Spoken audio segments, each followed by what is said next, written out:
أعوذ بالله من الشيطان الرجيم. وقال الذين لا يرجون لقاءنا لولا أنزل علينا الملائكة أو نرى ربنا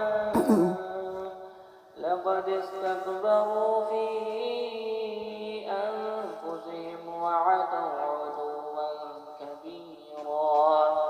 يوم يرون الملائكة لا بشرى يومئذ للمجرمين ويقولون حجرا محجورا. وقدمنا إلى ما عملوا من عمل فجعلناه حباء منثورا. أصحاب الجنة يومئذ خير مستقرا وأحسن مقيلا. ويوم تشقق السماء بالغمام ونزل الملائكة تنزيلا. وقال الذين لا يرجون لقاءنا لولا أنزل علينا الملائكة أو نرى ربنا لقد استكبروا في أنفسهم وأتوا عتوا كبيرا. اور جنہیں ہماری ملاقات کی توقع نہیں، انہوں نے کہا ہم پر فرشتے کیوں نہیں اتارے جاتے یا ہم اپنی آنکھوں سے اپنے رب کو دیکھ لیتے۔ ان لوگوں نے اپنے آپ کو ہی بہت بڑا سمجھ رکھا ہے اور سخت سرکشی کر لی ہے۔ جس دن یہ فرشتوں کو دیکھ لیں گے اس دن ان گناہگاروں کو کوئی خوشی نہ ہوگی۔ یعنی کیا کہتے ہیں کہ پیغمبر کے ساتھ کوئی فرشتے کیوں نہیں اترے، یا ہم اپنی آنکھوں سے رب کو کیوں نہیں دیکھ لیتے؟ اللہ تعالیٰ کہہ رہے ہیں یہ فرشتوں کو طلب کرتے ہیں، تو جس دن یہ فرشتوں کو دیکھ لیں گے اس دن کوئی خوشی کا مقام تو نہیں ہوگا، کیونکہ فرشتے یا تو موت کے وقت آتے ہیں یا اللہ کا عذاب لے کر آتے ہیں۔ اور کہیں گے یہ محروم ہی محروم کیے گئے، اور انہوں نے جو جو اعمال کیے تھے ہم نے ان کی طرف بڑھ کر انہیں پراگندہ ذروں کی طرح کر دیا۔ البتہ اس دن جنتیوں کا ٹھکانہ بہتر ہوگا اور خوابگاہ بھی عمدہ ہوگی۔ اور جس دن آسمان بادل سمیت پھٹ جائے گا اور فرشتے لگاتار اتارے جائیں گے، اس دن صحیح طور پر ملک رحمان کا ہی ہوگا اور یہ دن کافروں پر بڑا بھاری ہوگا۔ وَيَوْمَ يَعُضُّ الظَّالِمُ عَلَى يَدَيْهِ يَقُولُ يَا لَيْتَنِي اتَّخَذْتُ مَعَ الرَّسُولِ سَبِيلًا۔ اور اس دن ظالم لوگ، جب یہ دن آئے گا، ظالم لوگ جنہوں نے گناہوں کی بدولت اپنی جانوں پر ظلم کیا ہوگا، کہے گا کہ اپنے ہاتھوں کو چبا چبا کر کہے گا ہائے کاش کہ میں نے اپنے رسول کی راہ اختیار کی ہوتی۔ یعنی اس طریقے سے بے بسی میں ہاتھوں کو جب انسان مسلتا ہے نا، اور کچھ لوگ چباتے ہیں، تو کیا ایسے چبا چبا کر کہے گا کہ کاش میں نے دنیا میں کس کا راستہ اپنایا ہوتا؟ پیغمبر کا راستہ اپنایا ہوتا۔ آپ سے نے فرمایا میں جس وقت حوض کوثر پر تمہارا منتظر ہوں گا تو تمہیں گروہوں میں لایا جائے گا، پھر راستے تمہیں متفرق کر دیں گے، یعنی ایک ایک الگ الگ ہو جائیں گے۔ میں تمہیں آواز دے کر کہوں گا کہ اس راستے کی طرف آ جاؤ، تو میرے پیچھے سے ایک منادی دینے والا آواز دے گا، کہے گا کہ انہوں نے آپ کے بعد دین کو تبدیل کر دیا تھا۔ میں کہوں گا خبردار ہو جاؤ، خبردار ہو جاؤ، دور ہو جاؤ مجھ سے۔ اس وقت انسان یہ حسرت کرے گا کہ کاش نبی کا راستہ ہی اپنایا ہوتا۔ اسی طرح وہ کفار جنہوں نے نبی کے راستے کو اپنایا نہیں، ان کو جھٹلایا، وہ بھی اس وقت اس روز کیا کریں گے؟ حسرت کریں گے، کیا کہیں گے؟ ہائے افسوس، کاش کہ میں نے فلاں کو دوست نہ بنایا ہوتا۔ کمپنی جو ہوتی ہے انسان کو کیا کرتی ہے؟ بہت زیادہ کمپنی انسان پر اثر انداز ہوتی ہے۔ تو ہمیں بھی اپنے دوست، اپنے ساتھ اٹھنے بیٹھنے والے چیک کرنے چاہیے، کیونکہ اگر وہ دیندار نہیں ہیں تو ہم بھی پھر دین پر قائم نہیں رہ سکتے۔ تو اس روز انسان اپنی بری صحبتوں پر حسرت کرے گا کہ کاش میں نے فلاں کو دوست نہ بنایا ہوتا، تو آج میں بھی اس کے ساتھ اس حال میں نہ ہوتا۔ تو اپنے دوستوں کو چیک کرنا ہے کہ میرا دوست، میرا محبوب کون ہے، اس کی محبت مجھے دین کی طرف لے جا رہی ہے یا دین سے دور لے کے جا رہی ہے۔ اگر دین سے دور لے کے جا رہی ہے تو پھر وہ محبت، وہ دوستی اچھی نہیں ہے۔ آج دنیا میں ہی پھر اس کو یا تو دین کی طرف لے آیا جائے یا پھر اس کو بدل دیا جائے، اس سے پہلے کہ قیامت کے روز انسان کو یہ حسرت کرنی پڑے۔ اس نے تو مجھے اس کے بعد گمراہ کر دیا کہ نصیحت میرے پاس آ پہنچی تھی، اور شیطان تو انسان کو وقت پر دغا دینے والا ہے۔ یعنی کیا کہے گا، اس نے مجھے اس وقت گمراہ کیا کہ مجھے نصیحت پہنچ چکی تھی، مجھ تک صحیح علم پہنچ چکا تھا، اس کے بعد اس نے مجھے گمراہ کر دیا۔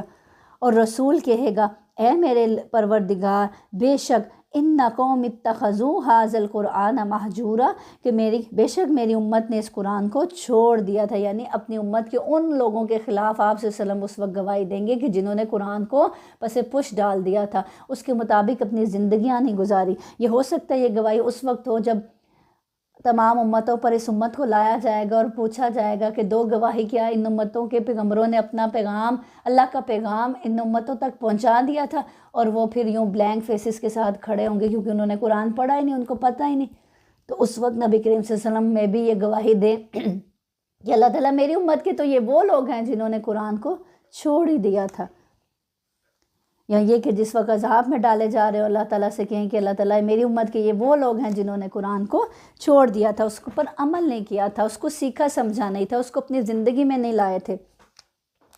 اور اسی طرح ہم نے ہر نبی کے دشمن باز گناہ گاروں کو بنا دیا ہے، اور تیرا رب ہی ہدایت کرنے والا اور مدد کرنے والا کافی ہے۔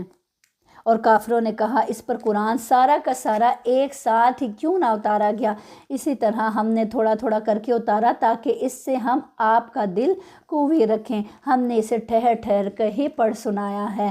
یہ آپ کے پاس جو کوئی اب ایک ہی ساتھ پڑھ کر سنا دیا جاتا تو وہ تاثیر تھوڑی نہیں ہوتی ہے، جو تھوڑا تھوڑا نازل ہوتا گیا وقت کے ساتھ، وقت کے حالات کے ساتھ، اس کی مناسبت کے ساتھ۔ یہ آپ کے ساتھ جو کوئی مثال لائیں گے، ہم اس کا سچا جواب اور عمدہ توجیہ آپ کو بتا دیں گے۔ یعنی کوئی بھی سوال ہی اٹھائیں گے، اللہ تعالیٰ کہہ رہے ہیں کہ ہم اس کا جواب آپ کو بتا دیں گے۔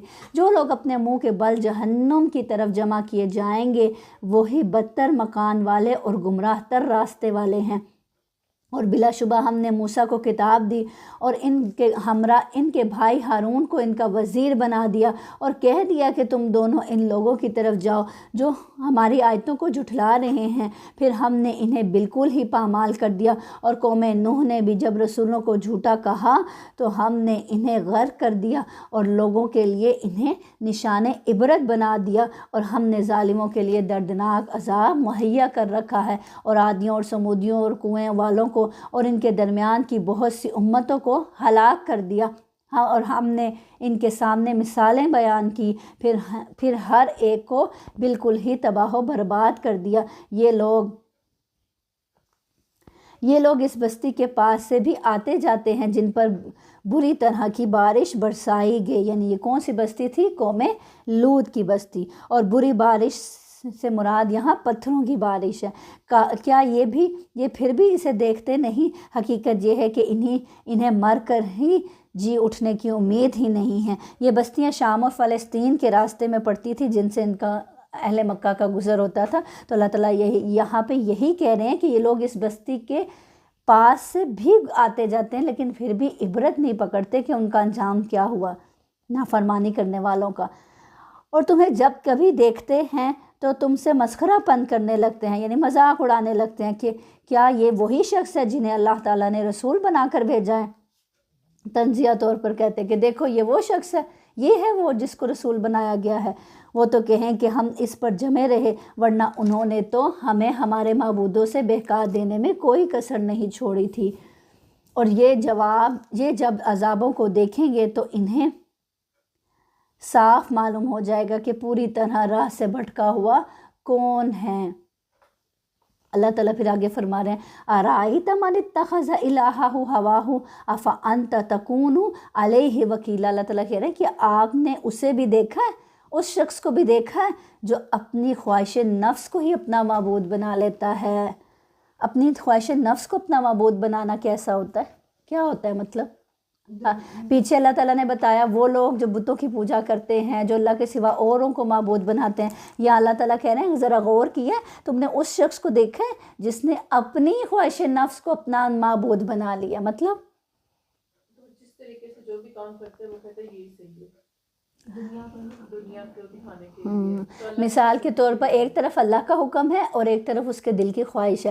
وہ اللہ کا حکم تو چھوڑتا ہے، اپنے دل کی بات مانتا ہے، ہر لحاظ میں وہ کیا مانتا ہے؟ اپنے دل کی خواہش پر چلتا ہے، اللہ اور اس کے رسول کے حکم کو پس پش ڈال دیتا ہے۔ تو دیکھیں جہاں جہاں ہم اللہ کے حکم کے خلاف اپنی خواہش کو ترجیح دیتے ہیں، وہاں ہم کیا کر رہے ہوتے ہیں؟ اپنے نفس کو اپنا معبود بنا رہے ہوتے ہیں۔ اور ہم کہتے ہیں ہم شرک نہیں کرتے، لیکن یہ والا شرک تو ہم میں سے ہر کوئی کہیں نہ کہیں کسی نہ کسی موقع پر کر ہی جاتا ہے۔ تو یہ کتنی سخت آیت ہے اور ڈرنے کی آیت ہے، کیونکہ شرک تو کسی صورت بھی معاف نہیں ہے۔ تو اللہ تعالیٰ یہاں اسی لیے غور کروا رہے ہیں، کیا تم نے اس شخص کو بھی دیکھا جس نے اپنی خواہش نفس کو ہی اپنا معبود بنا رکھا ہے؟ کیا آپ اس کے ذمہ دار ہو سکتے ہیں؟ حدیث میں آتا ہے دنیا میں جتنے بھی معبود بنا رکھے ہیں ان میں سے سب سے بدترین معبود جو ہے وہ یہی ہے، یعنی خواہش نفس کا۔ آپ سے سب نے فرمایا کتنے ہی لوگ ایسے ہیں جو اپنی خواہشات پورا کرنے میں لگ جاتے ہیں، ان کے لیے جہنم کے سوا کچھ نہیں ہے، کیونکہ جو خواہشات کا بندہ بن جاتا ہے نا وہ اندھا ہو جاتا ہے، ہر چیز سے اندھا ہو جاتا ہے۔ آپ نے دیکھا کچھ ایسے لوگ جو کہتے ہیں بس جو میں نے کہہ دیا وہی ہونا چاہیے، اس کے خلاف نہیں ہونا چاہیے، پھر وہ اپنی اس خواہش تک پہنچنے کے لیے ہر حلال ہر حرام سے گزر جاتے ہیں، چاہے پھر اس کے لیے ان کو کسی کا حق مارنا پڑے، چاہے اللہ کی نافرمانی کرنے پڑے، چاہے ہر حد سے گزرنا پڑے، وہ گزر جاتے ہیں۔ تو آپ سے سب نے فرمایا دوزخ نفسانی خواہشات سے ڈھک دی گئی ہے، یعنی دوزخ نفسانی خواہشات سے ڈھک دی گئی ہے، اور جنت ناپسندیدہ چیزوں سے ڈھک دی گئی ہے۔ تو جو اپنی نفسانی خواہشات کے پیچھے جائے گا وہ کہاں چلا جائے گا؟ جہنم میں۔ اور جو ناپسندیدہ ہیں، جو نفس کے خلاف چیزیں ہیں، اس کے اوپر چلے گا، اللہ کے حکم پر چلے گا، تو وہ کہاں جائے گا؟ جنت پہ۔ کیا آپ نے نہیں دیکھا کہ آپ کے رب نے، کیا آپ اسی خیال میں ہے کہ ان میں سے اکثر سنتے ہیں یا سمجھتے ہیں وہ تو نرے چوپایوں جیسے؟ اللہ تعالیٰ کہہ رہے ہیں آپ سمجھتے ہیں کہ وہ آپ کی بات کو سن رہے ہیں، سمجھ رہے ہیں؟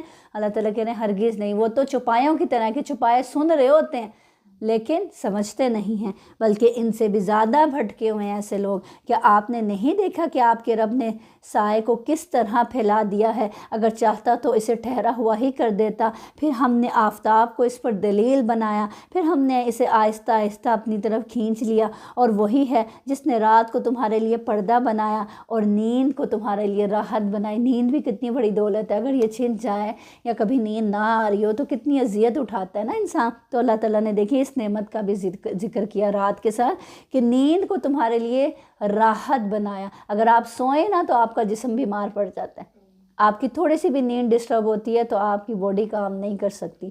تو اللہ تعالیٰ کہہ رہے ہیں نیند کو راحت بنایا، دن کو اٹھ کھڑے ہونے کا وقت بنایا، یعنی نئے طریقے سے رات کے بعد فریش ہو کر اپنے کام کرو۔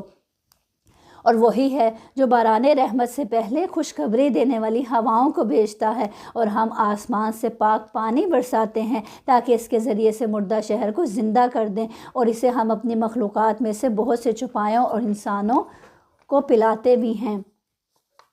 بے شک ہم نے اسے ان کے درمیان طرح طرح سے بیان کیا تاکہ وہ نصیحت حاصل کریں، مگر پھر بھی اکثر لوگوں نے سوائے ناشکری کے نہیں مانا۔ اللہ تعالیٰ کے طرح طرح سے ہم قرآن میں سمجھاتے ہیں لیکن اس کے باوجود اکثر لوگوں نے مانا ہی نہیں۔ اگر ہم چاہتے تو ہر بستی میں ایک ڈرانے والا بھیج دیتے، بس آپ کافروں کو کہنا نہ مانیں اور قرآن کے ذریعے ان سے پوری طاقت سے بڑا جہاد کریں۔ فلا تطع الکافرین وجاہدہم جہادا کبیرا، یعنی اس قرآن کے ذریعے سے جہاد کرنا۔ کیا ہے قرآن کے ذریعے سے جہاد کرنا؟ یعنی قرآن خود سمجھنا، پھر دوسروں کو اس سے جوڑنا، اور اس کے راستے میں آنے والی تکلیفوں پر کیا کرنا؟ صبر کرنا، اور اس راستے میں اپنی جان مال سب کچھ خرچ کرنا۔ یہ کیا ہے؟ قرآن کے ساتھ جہاد ہے، یعنی قرآن کہ مشن کو لے کے چلنا کہ میں اس دنیا میں قرآن کو کیا کروں گی، عام کروں گی، ہر دل ہر ہاتھ تک اس قرآن کو پہنچانے کی کوشش کروں گی۔ یہ تبھی ہو سکتا ہے کہ جب ہم خود اس کو اچھے سے سمجھیں، اچھے سے سیکھ لیں اور پھر اس کو آگے پھیلائیں، اور اس راستے میں آنے والی ہر طرح کی رکاوٹ پر کیا کریں، صبر کریں اور اپنے مشن پہ ڈٹے رہیں۔ یہ ہے وجاہدہم بہ جہاد کبیرہ، اس قرآن کے ساتھ جہاد۔ اور آج یہ وہ دور چل رہا ہے کہ اس دور میں ہمیں کس کے ساتھ جہاد کرنے کی ضرورت ہے؟ اس قرآن کو عام کرنے کی ضرورت ہے۔ اپنے مسلمان بہن بھائیوں میں بھی اس کتاب کو عام کرنے کی ضرورت ہے۔ کتنی ضرورت ہے نا ضرورت۔ اب ہم دیکھتے ہیں اپنے مسلمان معاشرے کی طرف تو، اور جب قرآن پڑھتے ہیں تو پھر کتنی ضرورت محسوس ہوتی ہے۔ تو سب سے پہلے تو اپنے معاشرے میں اس کو عام کرنے کی ضرورت ہے، اس کے بعد پھر نان مسلم تک پہنچانا بھی ہماری ذمہ داری ہے۔ تو اللہ تعالیٰ یہاں یہی کہہ رہے ہیں، کافروں کا کہنا نہ مانو بلکہ ان کے ساتھ اس کتاب کے ساتھ جہاد کرو۔ اور وہی ہے جس نے دو سمندر آپس میں ملا رکھے ہیں، یہ ہے میٹھا مزیدار اور یہ ہے کھاری اور کڑوا۔ یہاں ان دو سمندروں کا ذکر کیا جا رہا ہے، جو ایک طرف کون سا سمندر ہے؟ میٹھا، اور ایک طرف کون سا سمندر ہے؟ کھاری، اور درمیان میں کیا ہے؟ آڑ ہے، اور دونوں پانی ایک دوسرے میں ملتے نہیں ہیں۔ یہ اللہ کی خاص قدرت ہے۔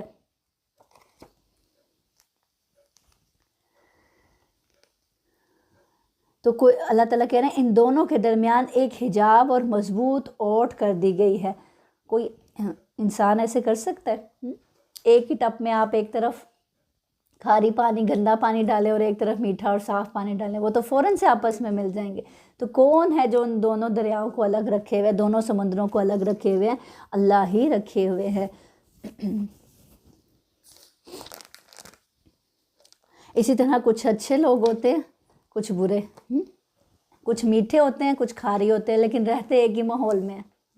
تو پھر کھاری جو میٹھا ہوتا ہے وہ پھر کھارا پن اپنے اندر، کھاری لوگوں کے، ہم کہتے ہیں نا ہم بھی ایسے لوگوں کے ساتھ رہ رہے کہ ہم ایسے ہو گیا، ہم کیا کریں؟ نہیں، جو میٹھا چشمہ ہوتا ہے وہ کھاری کے ساتھ رہتے ہوئے بھی میٹھا ہی رہتا ہے۔ اب یہ ڈیپینڈ ہم پر کرتا ہے، ہم نے میٹھا بننا ہے پانی یا کھاری پانی بننا ہے۔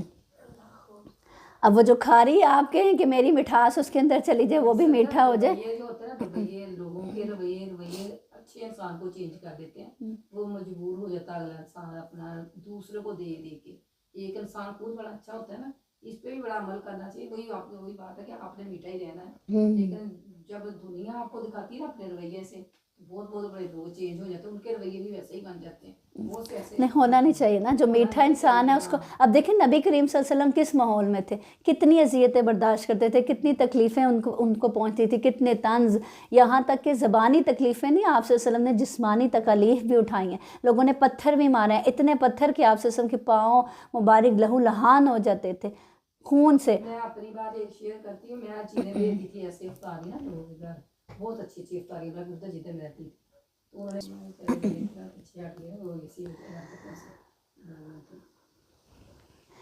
اب پھر آگے اللہ تعالیٰ ذکر کر رہے ہیں، پیچھے کھاری اور میٹھے چشمے کا ذکر کر کے آگے اللہ تعالیٰ نے سسرالی اور نسبی رشتوں کا ذکر کر دیا۔ ہاں اللہ تعالیٰ فرمانے ہیں وَهُوَ الَّذِي خَلَقَ مِنَ الْمَاءِ بَشَرًا فَجَعَلَهُ نَسَبًا وَسِحْرًا وَكَانَ رَبُّكَ قَدِيرًا۔ اللہ تعالیٰ انسانوں کی فطرت سے کتنے واقف ہیں نا۔ تو اللہ تعالیٰ کہہ رہے ہیں وہ ہے جس نے پانی سے انسان کو پیدا کیا، پھر اسے نسب والا اور سسرالی رشتوں والا بنا دیا، بلا شبہ آپ کا پروردگار ہر چیز پر قادر ہے۔ اب سسرالی رشتے سسرالی ہیں، نسبی رشتے نسبی ہیں۔ اب اگر دماغ میں ڈیمانڈ یہ لے کے جائے کہ جیسا میری ماں کرتی تھی ویسا ہی وہ بھی کرے، جیسا وہی پیار محبت وہی شفقت، تو اگر ایسی توقعات لے کے جائے گی تو میں بھی اس کو یہ تو چیزیں نہیں ملیں۔ ہاں تو پانی سے کیوں کرا، مٹی سے بنایا اور یہاں پانی سے کیوں کرا؟ پانی کے نطفے سے ہماری پیدائش ہوئی ہے نا، وہ نطفہ، تو اس لیے پانی سے اللہ تعالیٰ کہتے ہیں ہر نطفہ بھی دیکھیں وہ پانی سے پیدائش ہوئی ہے نا، اور مٹی سے۔ میری بات سنو، اگر میں نے اس کو کلیئر کر لی اس میں ہنسنے کی کیا بات ہے؟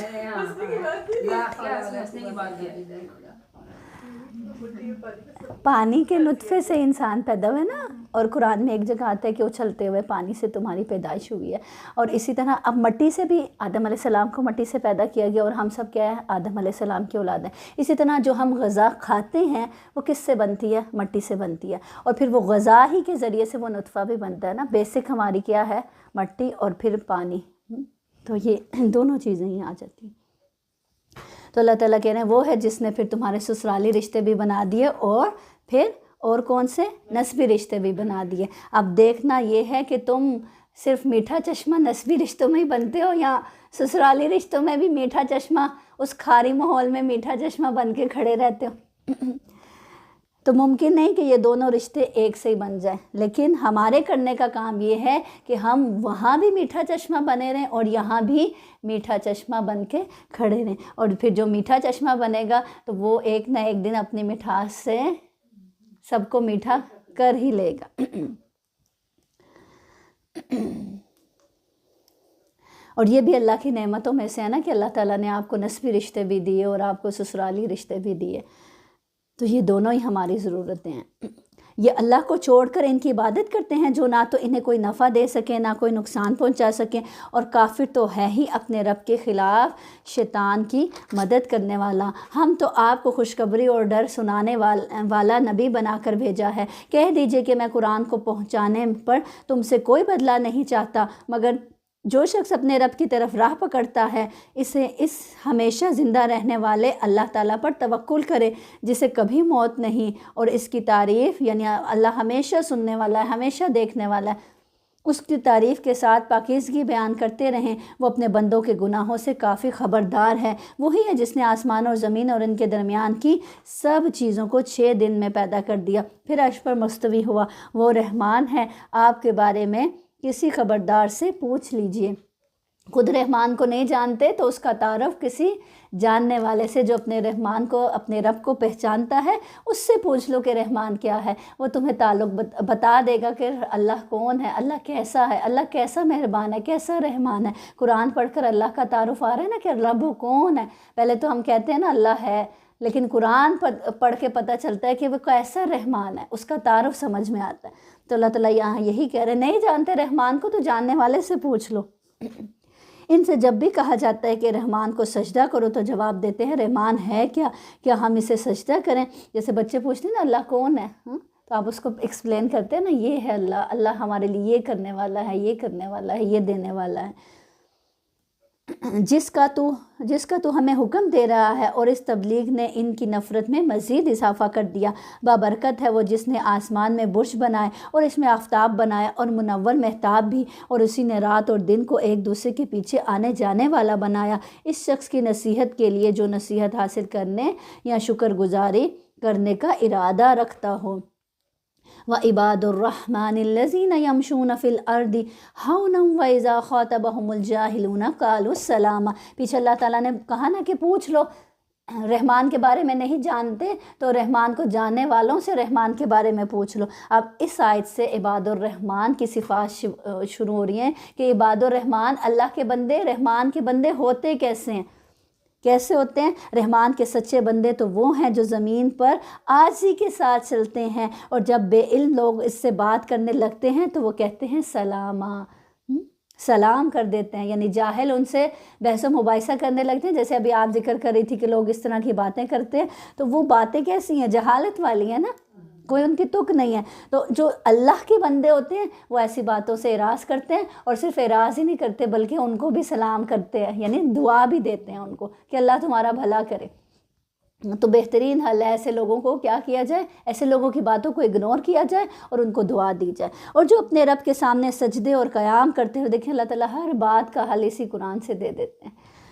اور جو اپنے رب کے سامنے سجدے اور قیام کرتے ہوئے راتیں گزارتے ہیں یہ ہوتے ہیں عباد الرحمن. اور جو یہ دعا کرتے ہیں، کون سی دعا کرتے ہیں؟ ربنا اصرف عنا عذاب جہنم ان عذابها کان غراما. اے ہمارے پروردگار ہم سے دوزخ کا عذاب پرے ہی پرے رکھ، کیونکہ اس کا عذاب بہت چمٹ جانے والی چیز ہے. بے شک وہ ٹھہرنے اور رہنے کے لحاظ سے بدترین جگہ ہیں. اور جو خرچ کرتے وقت بھی نہ تو اسراف کرتے ہیں نہ بخیلی یعنی اعتدال والے ہوتے ہیں ایسے لوگ عباد الرحمن، بلکہ ان دونوں کے درمیان معتدل طریقے پر خرچ کرتے ہیں، نہ بہت زیادہ اسراف کرنے والے ہوتے ہیں اور نہ ہی بہت زیادہ کنجوس ہوتے ہیں، اور اللہ کے ساتھ کسی دوسرے معبود کو نہیں پکارتے، اور کسی ایسے شخص کو جسے قتل کرنا اللہ نے منع کر دیا ہے وہ بجز حق کے قتل نہیں کرتے، نہ وہ زنا کے مرتکب ہوتے ہیں، اور جو کوئی یہ کام کرے وہ اپنے اوپر سخت وبال لائے گا، اسے قیامت کے دن دوہرا عذاب کیا جائے گا، اور وہ ذلت و خواری کے ساتھ ہمیشہ اسی میں رہے گا، سوائے ان لوگوں کے جو توبہ کریں اور ایمان لائیں اور نیک کام کریں۔ ایسے لوگوں کے گناہوں کو اللہ تعالیٰ نیکیوں میں بدل دیتا ہے۔ کیسے لوگوں کے گناہوں کو؟ سبحان اللہ، جس نے غلطیاں کی، نافرمانیاں کی، پھر وہ نافرمانیوں کا راستہ چھوڑ کر اللہ کی اطاعت والے راستے کو اپناتا ہے اور سچی توبہ کر لیتا ہے، تو اللہ تعالیٰ کہہ رہے ہیں اس کے گناہوں کو بھی ہم کس میں بدل دیتے ہیں؟ نیکیوں میں بدل دیتے ہیں۔ بے شک اللہ بخشنے والا مہربان ہے۔ رسول صلی اللہ علیہ وسلم نے فرمایا، میں اس شخص کو جانتا ہوں جو سب سے آخر میں جنت میں داخل ہونے والا ہے اور سب سے آخر میں جہنم سے نکلنے والا ہوگا۔ یہ وہ آدمی ہوگا کہ قیامت کے دن اس پر اس کے چھوٹے چھوٹے گناہ پیش کیے جائیں گے، بڑے بڑے گناہ ایک طرف رکھ دیے جائیں گے۔ اس کو کہا جائے گا، بتا فلاں فلاں دن فلاں فلاں گناہ کیا تھا نا، فلاں فلاں کام کیا تھا نا؟ وہ جواب دے گا، یعنی اسبات میں جواب دے گا کہ ہاں اللہ کیا تھا۔ انکار کی اسے طاقت نہ ہوگی، علاوہ ازیں وہ اس بات سے بھی ڈر رہا ہوگا کہ ابھی تو بڑے بڑے گناہ پیش کیے جائیں گے کہ اتنے میں اس سے کہا جائے گا کہ جا، تیرے لیے ہر برائی کے بدلے نیکی لکھ دی گئی ہے۔ اللہ کی یہ مہربانی دیکھ کر وہ کہے گا، ابھی تو میرے بہت سے اعمال ایسے ہیں کہ میں انہیں یہاں نہیں دیکھ رہا۔ یعنی اللہ کی جب یہ مہربانی دیکھے گا تو کہے گا میرے تو اور بھی بہت سے گناہ ہیں۔ جب دیکھا گیا کہ اللہ ہر برائی کے بدلے اس کو بھلائی کا بدلہ دے رہے ہیں تو کہے گا اللہ میرے تو اور بھی گناہ ہیں۔ یہ بیان کر کے رسول صلی اللہ علیہ وسلم ہنس پڑے، یہاں تک کہ آپ صلی اللہ علیہ وسلم کے دانت ظاہر ہو گئے۔ یعنی اللہ کی مہربانی یہ کس شخص پہ ہوگی؟ جس نے گناہ تو بہت کیے ہوں گے لیکن ساتھ میں اللہ اپنے رب سے سچی توبہ بھی کر لی ہوگی اور نیکیوں کا راستہ اختیار کر لیا ہوگا، تو قیامت کے دن اللہ تعالیٰ اس سے کہیں گے یہ گناہ کیا تھا نا؟ وہ کہے گا ہاں کیا تھا۔ تو ابھی وہ ڈر رہا ہوگا کہ اب میرے ساتھ کیا معاملہ ہوگا، تو اللہ تعالیٰ کہیں گے جا، ہر گناہ کے بدلے تیری ایک نیکی لکھ دی گی۔ کیونکہ وہ گناہ کے بعد اس نے کیا کر لی تھی؟ اللہ سے سچی توبہ کر لی تھی اور اچھائی کے راستے کو اپنا لیا تھا۔ تو کتنا مہربان ہے رب۔ جب وہ یہ اپنے رب کی رحمت دیکھے گا تو کہے گا کہ میرے تو اور بھی گناہ ہیں جنہیں میں یہاں نہیں دیکھ رہا۔ اور جو شخص توبہ کرے اور نیک عمل کرے تو وہ حقیقتاً اللہ کی طرف سچا رجوع کرتا ہے، اور جو لوگ جھوٹی گواہی نہیں دیتے اور جب کسی لغو چیز پر ان کا گزر ہوتا ہے تو شرافت سے گزر جاتے ہیں، اور جب انہیں ان کے رب کے کلام کی آیتیں سنائی جاتی ہیں تو وہ اندھے بہرے ہو کر ان پر نہیں گزرتے، اور یہ دعا کرتے ہیں کہ اے ہمارے پروردگار تو ہمیں ہماری بیویوں اور اولادوں سے آنکھوں کی ٹھنڈک عطا فرما۔ یہ بھی بہت خوبصورت دعا ہے جو کون کرتے ہیں؟ عباد الرحمن کرتے ہیں۔ کیا کہتے ہیں؟ ربنا حب لنا من ازواجنا وذریاتنا قرۃ اعین واجعلنا للمتقین اماما۔ بچوں اور شوہر کے لیے بہت ہی خوبصورت دعا ہے، اس کو اپنی دعاؤں میں شامل کر لیں۔ کیا دعا ہے؟ اے ہمارے پروردگار تو ہمیں ہماری بیویوں اور اولاد سے آنکھوں کی ٹھنڈک فرما، یعنی ہمارے زوج کو اور ہماری بچوں کو ہماری آنکھوں کی ٹھنڈک بنا دے۔ ٹھنڈک کب بنتے ہیں؟ جب وہ بہت اچھے بن جائے، بہت نیک بن جائے، اور ہمیں ان پرہیزگاروں کا پیشوا بنا، یعنی ان کو ایسا متقی بنا اور پھر ان متقیوں کا ہمیں پیشوا بنا۔ یہی وہ لوگ ہیں جنہیں ان کے صبر کے بدلے جنت کے بلند و بالا خانے دیے جائیں گے جہاں انہیں دعا سلام پہنچایا جائے گا۔ تو بچوں اور شوہروں کی جگہ جگہ بیٹھ کے غیبت کرنے سے بہتر ہے یہ دعا اللہ سے دل سے مانگا کریں، اس میں یہ ہمیشہ رہیں گے۔ وہ بہت ہی اچھی جگہ اور عمدہ مقام ہے۔ کہہ دیجیے اگر تمہاری دعا التجا پکارنا نہ ہوتی تو میرا رب تمہارے متعلق پرواہ نہ کرتا، تم تو جھٹلا چکے، اب عنقریب اس کی سزا تمہیں چمٹ جانے والی ہے۔ یہ تھی عباد الرحمن کی خصوصیات کہ عباد الرحمن کیسے ہوتے ہیں۔ گھر جا کے ان کو پھر سے ریپیٹ کیجیے گا کہ عباد الرحمن کیسے ہوتے ہیں۔ کیونکہ عباد الرحمن بننا چاہتے ہیں نا، اللہ کے بندے کہلانا چاہتے ہیں نا، جس کے اندر یہ خصوصیات ہوں گی وہ کہلایا جاتا ہے کیا؟ عباد الرحمن۔ اللہ ان کو کہتا ہے کہ یہ میرے بندے ہیں جن کے اندر یہ کوالٹیز پائی جاتی ہیں۔ سورۃ الشعراء بسم اللہ الرحمن الرحیم طاسین میم تلک آیات الکتاب المبین لعلک باخع نفسک الا یکونوا مؤمنین طاسین میم، یہ آیتیں روشن کتاب کی ہیں، ان کے ایمان نہ لانے پر شاید آپ تو اپنی جان کھو دیں گے۔ کس کو کہا جا رہا ہے؟ نبی کریم صلی اللہ علیہ وسلم کو، یعنی نبی کریم صلی اللہ علیہ وسلم ان کے ایمان نہ لانے پر اتنا زیادہ غمگین ہوتے تھے کہ اللہ تعالیٰ اس کا ذکر یہاں قرآن میں کر رہے ہیں کہ ان کے ایمان نہ لانے کے غم میں تو شاید آپ اپنی جان کو ہی ہلاک کر دیں۔ کیا ہمارے اندر ایسی تڑپ ہے؟ ہمارے اندر تو اپنے پیاروں کے لیے ایسی تڑپ نہیں ہے کہ یہ دیندار بن جائیں، کہ اتنا غم ہم اس چیز کا لیتے ہوں کہ یہ دیندار نہیں ہے کہ ایسا لگے کہ ہم اس غم میں ہی کھو جائیں گے۔ اگر ہم چاہتے تو ان پر آسمان سے کوئی ایسی نشانی اتارتے کہ جس کے سامنے ان کی گردنیں خم ہو جاتی، اور ان کے پاس رحمان کی طرف سے جو بھی نئی نصیحت آئی یہ اس سے روگردانی کرنے والے بن گئے۔ ان لوگوں نے جھٹلایا ہے، اب ان کے پاس جلدی سے اس کی خبریں آ جائیں گی جس کے ساتھ وہ مسخرہ پن کر رہے ہیں۔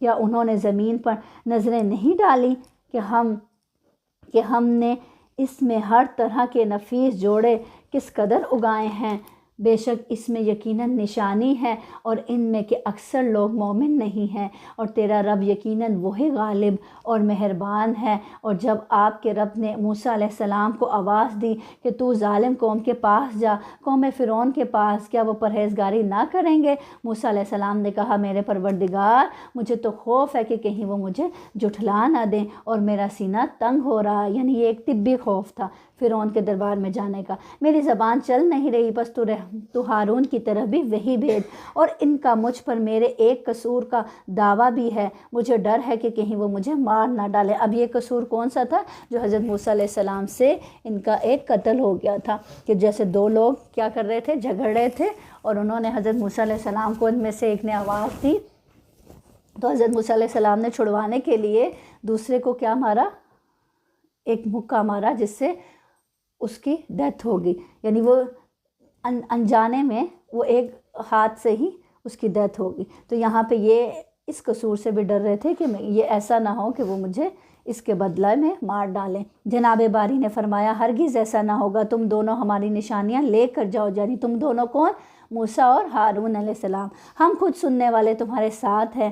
تم دونوں فرعون کے پاس جا کر کہو کہ بلا شبہ ہم رب العالمین کے بھیجے ہوئے ہیں کہ تو ہمارے ساتھ بنی اسرائیل کو روانہ کر دے۔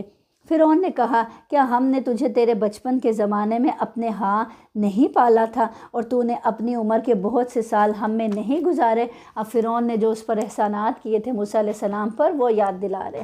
پھر تو اپنا وہ کام کر گیا جو کر گیا، اور تو ناشکروں میں سے تھا، یعنی اسی قتل کا ذکر کر رہا ہے فرعون کہ پھر تو کیا کر گیا؟ ہماری قوم کے ایک شخص کو مار گیا۔ حضرت موسیٰ علیہ السلام نے جواب دیا کہ میں نے اس کام کو اس وقت کیا تھا جب کہ میرا بھولے ہوئے لوگوں میں سے تھا، پھر تم سے خوف کھا کر میں تم سے بھاگ گیا۔ پھر بھاگ کر کہاں گئے تھے؟ مدین کی طرف گئے تھے۔ پھر مجھے میرے رب نے حکم و علم عطا فرمایا اور مجھے اپنے پیغمبروں میں سے کر دیا۔ مجھ پر تیرا کیا یہی وہ احسان ہے جسے تو جتا رہا ہے کہ تو نے بنی اسرائیل کو غلام بنا رکھا ہے؟ فرعون نے کہا رب العالمین کیا چیز ہے؟ حضرت موسیٰ علیہ السلام نے فرمایا وہ آسمانوں اور زمین اور ان کے درمیان کی تمام چیزوں کا رب ہے، اگر تم یقین رکھنے والے ہو۔ فرعون نے اپنے ارد گرد والوں سے کہا کہ کیا تم سن نہیں رہے؟ یعنی حضرت موسیٰ علیہ السلام نے فرمایا وہ تمہارا اور تمہارے اگلے باپ دادوں کا بھی وہی پروردگار ہے۔ فرعون نے کہا لوگو تمہارا یہ رسول جو تمہاری طرف بھیجا گیا ہے یہ تو یقیناً دیوانہ ہے، دیکھو کیسی بات کر رہا ہے۔ حضرت موسیٰ علیہ السلام نے فرمایا وہی مشرق و مغرب کا اور ان کے درمیان کی تمام چیزوں کا رب ہے، اگر تم عقل رکھتے ہو۔ فرعون کہنے لگا سن لے، اگر تو نے میرے سوا کسی اور کو معبود بنایا تو میں تجھے قیدیوں میں ڈال دوں گا۔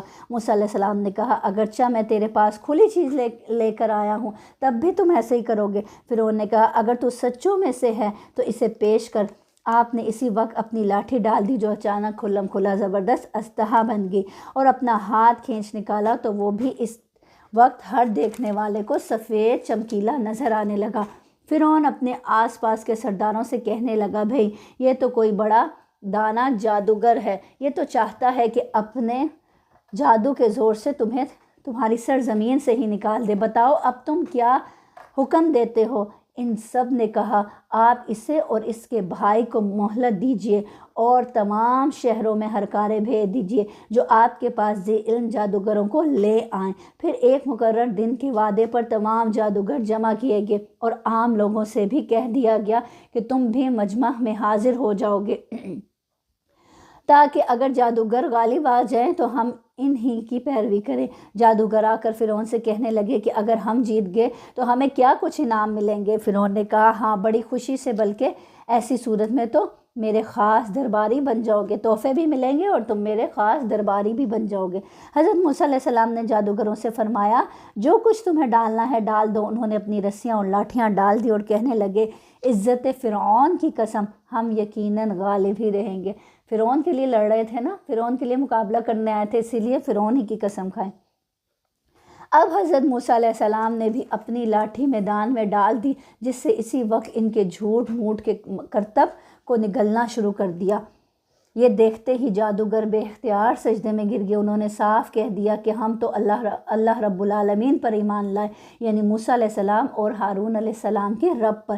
فرعون نے کہا کہ میری اجازت سے پہلے تم اس پر ایمان لے آئے، یقیناً یہی تمہارا وہ بڑا سردار ہے جس نے تم سب کو جادو سکھایا ہے، سو تمہیں ابھی معلوم ہو جائے گا۔ قسم ہے میں ابھی تمہیں تمہارے ہاتھ پاؤں الٹے کاٹ دوں گا اور تم سب کو سولی پر لٹکا دوں گا۔ انہوں نے کہا کوئی حرج نہیں۔ کیسا پختہ ایمان تھا، کتنے آرام سے کہتے ہیں کوئی حرج نہیں، کر لو جو کرنا ہے، ہم تو اپنے رب ہی کی طرف لوٹنے والے ہیں، جانا اسی کی طرف ہے، کوئی بات نہیں، تم سے زیادہ ہوگے تمہارے ہاتھوں چلے جائیں گے۔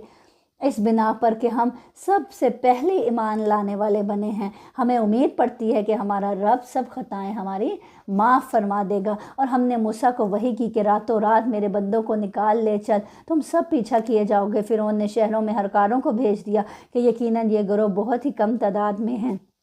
فرعون کیا سمجھتا تھا یہ بہت کم تعداد میں ہے تو ہم ان پر غلبہ پا لیں گے، لیکن وہ یہ بھول گیا تھا کہ یہ کم تعداد والوں کے ساتھ کتنی بڑی ہستی کا ہاتھ ہے، کتنی بڑی ہستی کی مدد ہے، اور اس پر یہ ہمیں سخت غضبناک کر رہے ہیں، اور یقیناً ہم بڑی جماعت ہیں ان سے چکنا رہنے والے۔ بالآخر ہم نے انہیں باغات سے اور چشموں سے اور خزانوں سے اور اچھے اچھے مقامات سے نکال باہر کیا۔ وہ اچھے اچھے محلات، اپنے خزانے، سب کچھ چھوڑ کر خود ہی نکل آئے باہر۔ کن کے پیچھے؟ موسیٰ علیہ السلام کے پیچھے اور ان کی قوم کے پیچھے۔ اسی طرح اللہ تعالیٰ کہہ رہے ہیں دیکھو کس طرح ہم نے ان کو ان کی آسائشوں سے باہر نکال کھڑا کیا۔ اسی طرح ہوا، اور ہم نے ان تمام چیزوں کا وارث کس کو بنا دیا؟ بنی اسرائیل کو بنا دیا۔ یعنی جیسی نعمتیں فرعونیوں کو حاصل تھی ویسی بنی اسرائیل کو دی گئی۔ پس فرعونی سورج نکلتے ہی ان کا تعاقب میں نکلے۔ پس جب دونوں نے ایک دوسرے کو دیکھ لیا، کون دونوں نے؟ یعنی موسیٰ علیہ السلام کی قوم نے کس کو دیکھ لیا؟ فرعونیوں کو دیکھ لیا۔ تو موسیٰ کے ساتھیوں نے کہا ہم تو یقیناً پکڑ لیے گئے، گھبرا گئے موسیٰ علیہ السلام کے ساتھی۔ قال کلا ان معی ربی سیہدین۔ موسیٰ علیہ السلام آگے سے کتنا خوبصورت جواب دیتے ہیں، کہتے ہیں موسیٰ نے کہا ہرگز نہیں، یقین مانو میرا رب میرے ساتھ ہے جو ضرور مجھے راہ دکھائے گا۔ یہ ہے اصل عقیدہ، یہ ہے توکل۔ کتنے بھی مشکل حالات ہوں، کتنے بھی اندھیرے ہوں، انسان کو اپنے رب کی ذات پر ایسا بھروسہ ہونا چاہیے۔ اب آگے سمندر تھا، پیچھے کون تھی؟ فرعونی تھے، پیچھے بھی اس سے بھی مارے جاتے، آگے جاتے تو آگے سمندر میں ڈوب جاتے، کوئی نکلنے کا راستہ نہیں ہے۔ اب جب انسان کے پاس کہیں سے کوئی راستہ نظر نہ آ رہا ہو، اس وقت اپنے رب پر ایسا بھروسہ ہو سکتا ہے ہمارا؟ سوچیں، ہم سب اپنے آپ سے پوچھیں، ہم تو چھوٹی چھوٹی تکلیفوں پر گھبرا جاتے ہیں، اس میں ایسا یقین، ایسا پختہ یقین کہ نہیں میرا رب ضرور میری مدد کرے گا، وہ مجھے تنہا نہیں چھوڑ سکتا۔ تو کیا انما یا ربی، یہ بات ہمیشہ یاد رکھیں ہر مشکل وقت میں، انما یا ربی، انما یا ربی، بے شک میرا رب میرے ساتھ ہے، وہ مجھے تنہا نہیں چھوڑے گا، ساری دنیا مجھے چھوڑ دے وہ نہیں چھوڑ سکتا۔ حضرت عائشہ رضی اللہ عنہا کا واقعہ، سب نے چھوڑ دیا، کوئی ان کے حق میں گواہی دینے نہیں کھڑا ہوا، لیکن اللہ رب العزت نے انہیں نہیں چھوڑا۔ تو اللہ اپنے بندے کو نہیں چھوڑتا، پلٹ کر بندے کو بھی اپنے رب پر ایسا یقین ہونا چاہیے کہ میرا رب میرے ساتھ ہے، کوئی میرا کچھ نہیں بگاڑ سکتا۔ تو کیا کہنے لگے اپنی قوم سے؟ ہرگز نہیں، ایسا نہیں ہو سکتا، میرا رب میرے ساتھ ہے، وہ ضرور مجھے راستہ دکھائے گا۔ جب انسان اللہ پر ایسا بھروسہ اور ایسا توکل رکھتا ہے نا تو اللہ تعالیٰ ضرور اس کی مدد کرتے ہیں۔ تو ہمیشہ اپنے رب پر بھروسہ رکھنا چاہیے۔ پھر کیا ہم نے موسیٰ کی طرف وحی بھیجی، کیسی مدد کی اللہ نے، کیسا راستہ دکھایا۔ اللہ تعالیٰ کہتے ہیں ہم نے موسیٰ کی طرف وحی بھیجی، دریا پر اپنی لاٹھی مارنے سے کیا دریا ادھر ادھر ہو جاتا ہے؟ نہیں نا۔ اور دریا بھی کون تھا؟ سمندر تھا۔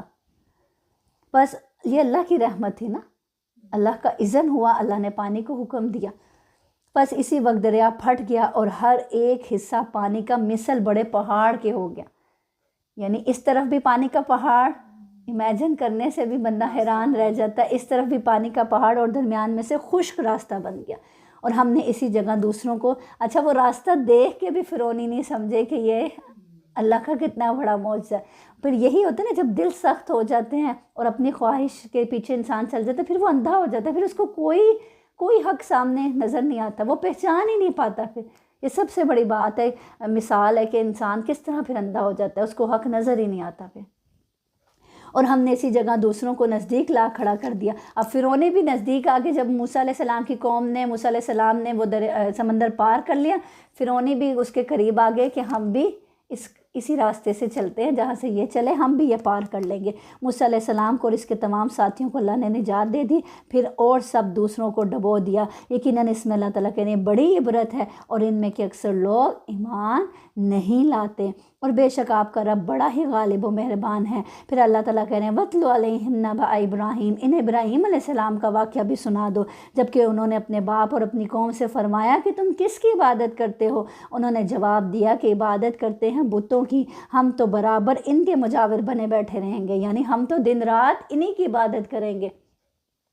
آپ نے فرمایا کہ جب تم انہیں پکارتے ہو تو کیا یہ سنتے بھی ہیں یا تمہیں کوئی فائدہ یا نفع نقصان بھی پہنچاتے ہیں؟ انہوں نے کہا یہ ہم کچھ نہیں جانتے، یعنی ہمیں نہیں پتہ اس بات کا، لیکن ہم انہی کو پکاریں گے۔ ہم نے کیوں پکاریں گے؟ کیونکہ ہم نے اپنے باپ دادوں کو اسی کی پوجا کرتے دیکھا۔ یہ تو دلیل نہیں ہے نا کہ آپ نے جس کام پر اپنے ماں باپ کو یا باپ اجداد کو کرتے دیکھا تو وہ کام صحیح ہونے کی یہ بات دلیل تو نہیں۔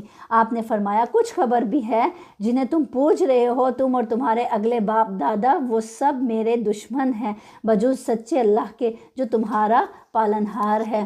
الذی خلقنی فہو یہدین، میرا رب کون ہے؟ جس نے مجھے پیدا کیا ہے اور وہی میری راہبری فرماتا ہے۔ اللہ کا بہترین تعارف، رب کون ہے؟ جو مجھے پیدا کرتا ہے اور میری راہبری کرتا ہے، میری رہنمائی فرماتا ہے۔ والذی ہوا یطعمنی ویسقین، میرا رب تو وہ ہے جو مجھے کھلاتا ہے، مجھے پلاتا ہے، اور جب میں بیمار پڑ جاتا ہوں تو مجھے شفا عطا فرماتا ہے، اور وہی مجھے مار ڈالے گا پھر زندہ کرے گا۔ کتنا خوبصورت تعارف حضرت ابراہیم علیہ السلام نے اپنے رب کا کروایا کہ میرا رب تو وہ ہے جو مجھے زندگی دیتا ہے، مجھے موت دے گا، مجھے کھلاتا ہے پلاتا ہے، جب میں بیمار ہو جاتا ہوں مجھے شفا دیتا ہے، اور جس سے امید بندھی ہوئی ہے کہ وہ روز جزا میرے گناہوں کو بخش دے گا۔ پھر آگے بہت خوبصورت دعا کرتے ہیں، ربی حب لی حکما والحقنی بالصالحین واجعلنی لسان صدق فی الآخرین واجعلنی من ورثۃ جنت النعیم واغفر لی ابی انہ کان من الضالین، اے میرے رب مجھے قوت فیصلہ عطا فرما اور مجھے نیک لوگوں میں ملا دے، اور میرا ذکر خیر پچھلے لوگوں میں بھی باقی رکھ، مجھے نعمتوں والی جنت کے وارثوں میں سے بنا دے، اور میرے باپ کو بخش دے، یقیناً وہ گمراہوں میں سے تھے۔ یہ بھی بہت خوبصورت دعا ہے کہ اللہ تعالیٰ مجھے قوت فیصلہ یعنی حکمت، علم و فہم عطا کر، اور مجھے نیک لوگوں کے ساتھ ملا دے، دنیا میں بھی اور آخرت میں بھی، اور میرا ذکر خیر یعنی میری اچھی گواہیاں میرے مرنے کے بعد پیچھے جاری رہے۔ اور اللہ نے کیسا ذکر خیر ابراہیم علیہ السلام کا پیچھے باقی رکھا، تو یہ دعا ہمیں بھی کرنی چاہیے، اللہ تعالیٰ ہمارا بھی ذکر خیر پیچھے باقی رکھنا، ہمارے جانے کے بعد لوگ اچھے الفاظ میں یاد کریں۔ اور جس دن کے لوگ دوبارہ جلائے جائیں گے مجھے رسوا نہ کر، جس دن کے مال اور اولاد کچھ کام نہ آئیں گے، لیکن فائدہ والا وہی ہوگا جو اللہ تعالیٰ کے سامنے بے عیب دل لے کر آیا۔ اب کیا کہتے ہیں کہ جس دن لوگ دوبارہ جلائے جائیں گے مجھے رسوا نہ کرنا۔ حدیث میں آتا ہے کہ قیامت والے دن جب حضرت ابراہیم علیہ السلام اپنے والد کو برے حال میں دیکھیں گے تو ایک مرتبہ پھر اللہ تعالیٰ کی بارگاہ میں ان کے لیے مغفرت کی درخواست کریں گے اور فرمائیں گے یا اللہ اس سے زیادہ میرے لیے رسوائی اور کیا ہو سکتی ہے؟ اللہ تعالیٰ فرمائے گا کہ میں نے جنت کافروں پر حرام کر دی ہے۔ پھر ان کے باپ کو نجاست میں لتھڑے ہوئے بچھو کی شکل میں جہنم میں ڈال دیا جائے گا، یعنی ان کی اصل شکل سے کو ہٹا کے ان کو بچھو کی شکل میں ڈال دیا جائے گا حضرت ابراہیم علیہ السلام کو رسوائی سے بچانے کے لیے۔ جس دن کے مال اور اولاد کچھ کام نہ آئیں گے الا من اتى اللہ بقلب سلیم، لیکن فائدہ دینے والی اس دن چیز کیا ہوگی؟ وہی ہوگا جو اللہ کے سامنے بے عیب دل لے کر آیا۔ قلب سلیم سلامت دل لے کر آیا۔ سلامت دل کیسا ہوتا ہے؟ جو شرک، حسد، بغض، کینہ، ان سب چیزوں سے پاک اور شفاف اور صاف دل، سلامت دل۔ کس کے لیے؟ اللہ کی یاد کے لیے۔ مطمئن دل جو اللہ کی رضا میں راضی تھا، وہ ہے قلب سلیم۔ تو ہم سوچیں ہمارا دل کیسا ہے؟ ہم اللہ کے پاس کون سا دل لے کے جانے والے ہیں؟ قلب سلیم یا پھر یہی گندا مندہ دل؟ تو کیسا دل لے کے جانا ہے اللہ کے پاس؟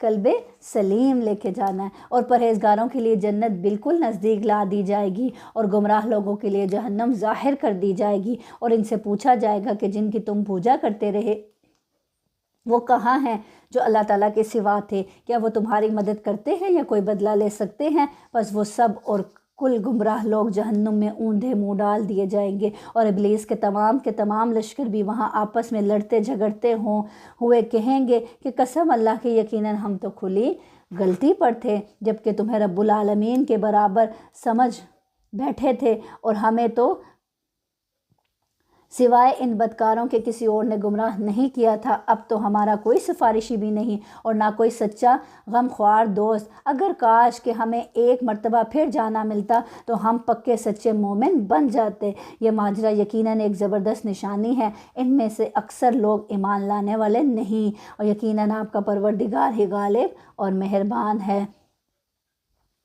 کذبت قوم نوح المرسلین، قوم نوح نے بھی نبیوں کو جھٹلایا، جبکہ ان کے بھائی نوح علیہ السلام نے کہا کہ کیا تمہیں اللہ کا خوف نہیں؟ سنو، میں تمہاری طرف اللہ کا امانت دار رسول ہوں، بس تمہیں اللہ سے ڈرنا چاہیے اور میری بات ماننی چاہیے۔ میں تم سے اس پر کی کوئی اجر نہیں چاہتا، میرا بدلہ تو صرف اللہ رب العالمین کے ہاں ہے، بس تم اللہ کا خوف رکھو اور میری فرما برداری کرو۔ قوم نے جواب دیا کہ کیا ہم تجھ پر ایمان لائیں؟ تیری تابع داری تو رذیل لوگوں نے کی، یعنی کمزور لوگوں نے کی۔ آپ نے فرمایا مجھے کیا خبر کہ وہ پہلے کیا کرتے رہے، ان کا حساب تو میرے رب کے ذمے ہے۔ اگر تمہیں شعور ہو تو میں ایمانداروں کو دھکے دینے والا نہیں، میں تو صاف طور پر ڈرا دینے والا ہوں۔ انہوں نے کہا اے نوح، اگر تو باز نہ آیا تو یقیناً تجھے سنسار کر دیا جائے گا۔ آپ نے کہا اے میرے پروردگار، میری قوم نے مجھے جھٹلا دیا ہے، بس تو مجھ میں اور ان میں کوئی قطعی فیصلہ کر دے اور مجھے اور میرے با ایمان ساتھیوں کو نجات دے۔ چنانچہ ہم نے اسے اور اس کے ساتھیوں کو بھری ہوئی کشتی میں سوار کر کے نجات دے دی۔ بعد ازاں باقی کے تمام لوگوں کو ہم نے ڈبو دیا۔ یقیناً اس میں بہت بڑی عبرت ہے، ان میں سے اکثر لوگ ایمان لانے والے تھے بھی نہیں، اور بے شک آپ کا پروردگار البتہ وہی ہے زبردست رحم والا۔ اللہ تعالیٰ بار بار ان کا ذکر کرتے ہیں مختلف قوموں کا، تاکہ انسان سمجھ جائے کہ دیکھو انہوں نے نافرمانیاں کی تو اللہ رب العزت نے کیسے ان کو اپنے عذاب میں لپیٹا۔ تو اے انسان دیکھو، تم اللہ کے نافرمان نہ بننا، تو وہ اللہ کے احکامات کا انکار کرنے والے نہ بننا۔ کذبت عاد المرسلین اذ قال لهم اخوهم ہود الا تتقون، عادیوں نے بھی رسولوں کو جھٹلایا جبکہ ان سے ان کے بھائی ہود نے کہا کہ کیا تم ڈرتے نہیں؟ میں تمہارا امانت دار پیغمبر ہوں، بس اللہ سے ڈرو اور میرا کہا مانو۔ میں اس پر تم سے کوئی اجرت طلب نہیں کرتا، میرا ثواب تو تمام جہاں کے پروردگار کے پاس ہی ہے۔ کیا تم ایک ایک ٹیلے پر بطور کھیل تماشا یادگار عمارت بنا رہے ہو اور بڑی صنعت والے مضبوط محل تعمیر کر رہے ہو، گویا کہ تم ہمیشہ یہیں رہو گے؟ یعنی اللہ تعالیٰ کہہ رہے ہیں کہ ایسے گھر بناتے ہیں جیسے ہمیشہ یہیں رہنا ہے، اور آج ہم بھی دیکھیں ایسے گھر بناتے ہیں کہ جیسے لگتا ہے ہمارے گھروں کو دیکھ کے، ہمیں دیکھ کے جیسے ہم نے انہی گھروں میں ہمیشہ ہی رہنا ہے، تو اللہ تعالیٰ ان سے کہہ رہے ہیں بڑی صنعت والے مضبوط محل تعمیر کرتے ہو، جیسے ہمیشہ تمہیں یہیں رہنا ہے، اور جب کسی پر ہاتھ ڈالتے ہو تو سختی اور ظلم سے پکڑتے ہو، یعنی کسی کی پکڑ کرتے ہو تو کیسے کرتے ہو؟ سختی سے کرتے ہو۔ اللہ سے ڈرو اور میری پیروی کرو۔ تو ہر طاقتور انسان جس کے پاس بہت مال و دولت ہوتا ہے تو وہ اسی طرح کیا کرتا ہے کہ جب کسی کی پکڑ کرتا ہے کسی مظلوم کی تو پھر اس کو چھوڑتا نہیں۔ اللہ سے ڈرو اور میری پیروی کرو، اس سے ڈرو جس نے ان چیزوں سے تمہاری امداد کی جنہیں تم جانتے ہو، اس نے تمہاری مدد کی مال سے، اولاد سے، باغات سے اور چشموں سے۔ مجھے تو تمہاری نسبت بڑے دن کے عذاب کا اندیشہ ہے۔ انہوں نے کہا کہ آپ واعظ کہیے یا واعظ کہنے والوں میں نہ ہوں، ہم پر یکساں ہے۔ یہ تو بس پرانے لوگوں کی عادت ہے اور ہم ہرگز عذاب نہیں دیے جائیں گے، چونکہ عادیوں نے حضرت ہود کو جھٹلایا اس لیے ہم نے انہیں تباہ کر دیا۔ یقیناً اس میں نشانی ہے، ان میں سے اکثر کیا تھے؟ بے ایمان تھے۔ یعنی قوم عاد دنیا کی مضبوط ترین اور قوی ترین قوم تھی، لیکن ان کا مضبوط ترین ہونا، قوی ترین ہونا بھی ان کو اللہ کے عذاب سے نہیں بچا سکا۔ ان کے بارے میں ایک اور جگہ آتا ہے سورۃ الفجر میں، اللہ تعالیٰ فرماتے ہیں التی لم یخلق مثلھا فی البلاد، اس جیسی قوم پیدا ہی نہیں کی گی، یعنی اتنی طاقتور قوم تھی، لیکن اتنا طاقتور ہونا بھی ان کو اللہ کے عذاب سے نہیں بچا سکا۔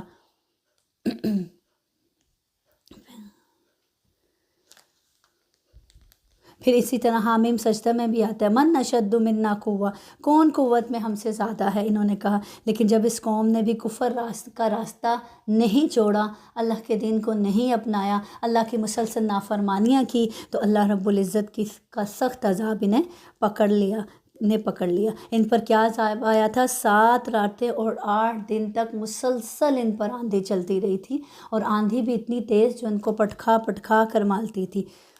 آدمی کو جو ہے آندھی اتنی تیز ہوتی تھی، آدمی کو اٹھا کر بلند فضا میں لے کے جاتی اور پھر زور سے سر کے بل زمین میں پٹکھا کر مارتی تھی، اور پھر اس طرح ان کی موت ہوئی۔ اور یوں یہ اس طرح ہو گئے جیسے کھجور کے کھوکھلے تنے پڑے ہوتے ہیں نا زمین پہ گرے ہوئے، یہ اس طرح سارا غرور مٹی میں مل گیا، ان کا سارا تکبر، ساری طاقت، سب کچھ مٹی میں مل گیا۔ تو اللہ سے بڑھ کر تو کوئی قوی نہیں ہے نا، کوئی طاقت والا نہیں ہے، اور جو طاقت دیتا ہے وہ بھی کون دیتا ہے؟ اللہ رب العزت دیتا ہے۔ تو انسان کو کبھی تکبر نہیں کرنا چاہیے اور اللہ کے لیے جھک جانا چاہیے۔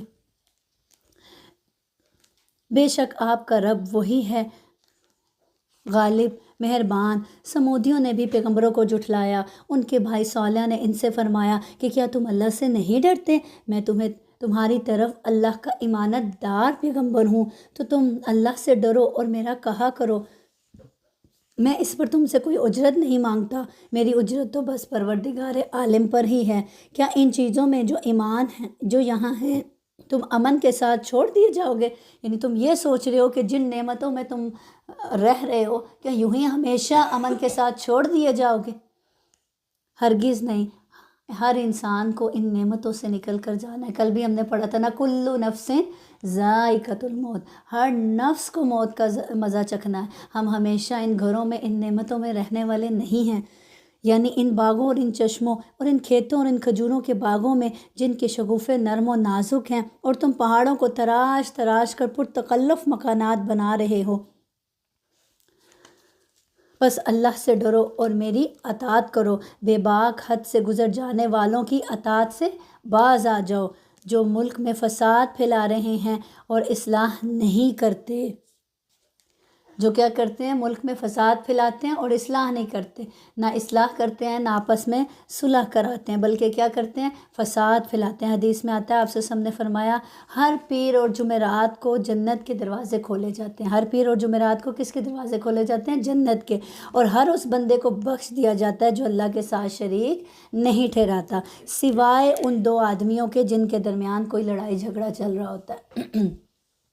اللہ تعالیٰ فرماتے ہیں ان دونوں کو چھوڑے رکھو، ابھی ان کا معاملہ ایسے ہی چھوڑے رکھو یہاں تک کہ وہ آپس میں صلح کر لیں. تو اس لیے کہا جاتا ہے نا جھگڑے کو طول نہیں دینی چاہیے. آپس میں اگر اختلاف ہو جائے کوئی بات ہو جائے تو فوراً ایک دوسرے سے کلیئر کر کے صلح کر لینی چاہیے. اور یہاں اگر صلح نہیں ہوئی تو دوسرے جو دیکھنے والے ہیں ان کو کیا چاہیے, وہ تماشا نہ دیکھیں بلکہ کیا کر دیں, ان کی آپس میں صلح کرا دیں. وہ بولے کہ بس تو ان میں سے ہے جن پر جادو کر دیا گیا ہے. تو اور آج کل کیا ہوتا ہے, لڑائی جھگڑا دیکھ کے خوش ہوا جاتا ہے, مذاق اڑایا جاتا ہے, مزہ لیا جاتا ہے, ویڈیوز بنائی جاتی ہیں اور مزہ لیا جاتا ہے. اصلاح کرنے کی بجائے, چھڑانے کی بجائے چسکے لیے جاتے ہیں. وہ بولے کہ بس دیکھیں لڑنے والوں پر یہ بات ہے کہ ان کا معاملہ ملتوی چھوڑ دیا جاتا ہے, ان کو نہیں بخشا جاتا. تو جو لوگ دیکھ کے چسکے لے رہے ہوتے ہیں اور اس کو مزید بھڑکا رہے ہوتے ہیں اس آگ کو جو آپس میں لگی ہوتی ہے, تو پھر ان کے لیے کیا وبال ہوگا. آپ نے یہاں پہ بتایا پیر اور جمعرات کو جنت کے دروازے کھلتے ہیں, تو یہ جو کرواتے ہیں جمعرات کا ختم, یہ کروانا چاہیے.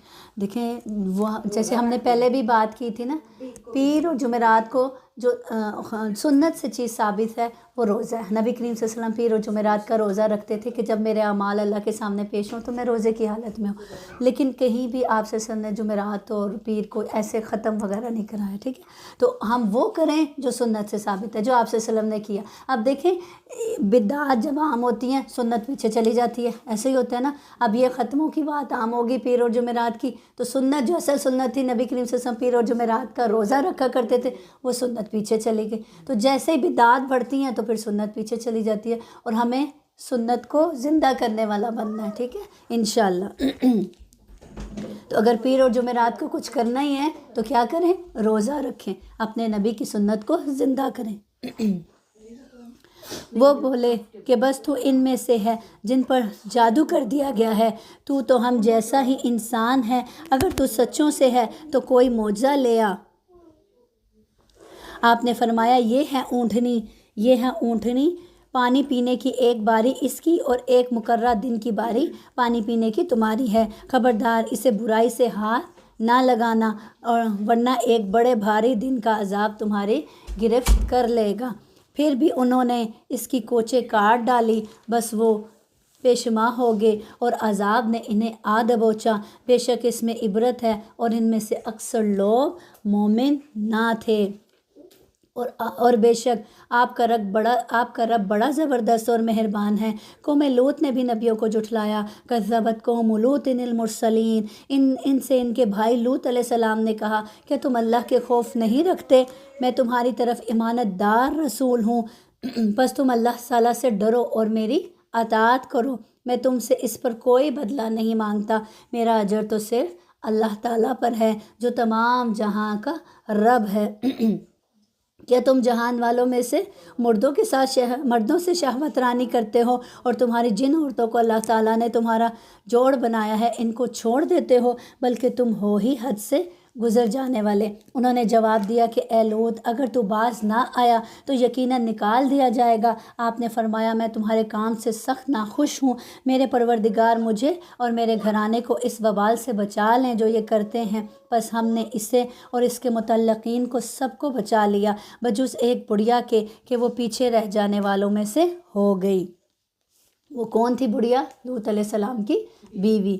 تو کیا پتہ چلتا ہے کہ شوہر بھی اپنی بیوی کو نہیں بچا سکتا اللہ کے عذاب سے, نہ قیامت کے روز بچا سکے گا اگر وہ خود نیک نہ ہوگی. پیچھے بھی ہم نے پڑھا نا کہ جو لوگ جنت میں جائیں گے اگر ان کے رشتہ دار نیک ہوں گے, جنت میں گئے ہوں گے, تو ان کو آپس میں ملا دیا جائے گا. جیسے کچھ رشتہ دار نیچے والے جنت کے درجے میں ہوں گے, کچھ اوپر والے درجے میں ہوں گے, تو جو نیچے والے ہوں گے ان کو اوپر والوں کے پاس لے جایا جائے گا, یعنی اکٹھا کر دیا جائے گا. لیکن جو جہنم میں گیا تو اس کو پھر واپس اپنے رشتہ داروں کے پاس نہیں لے جایا جائے گا.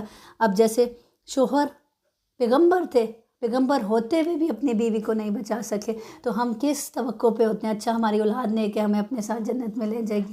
یا ہم سوچتے ہیں ہمارے والدین بڑے پہنچے ہوئے بزرگ تھے تو ہم ان کے اپنے بچے کو قرآن حفظ کروایا تو ہم ہے ہی جنتی. ہاں, تو یہ بھی اگر آپ کے اپنے اعمال پاس ہیں ہی نہیں تو پھر وہ آپ کو جنت میں کیسے لے کے جائے گا.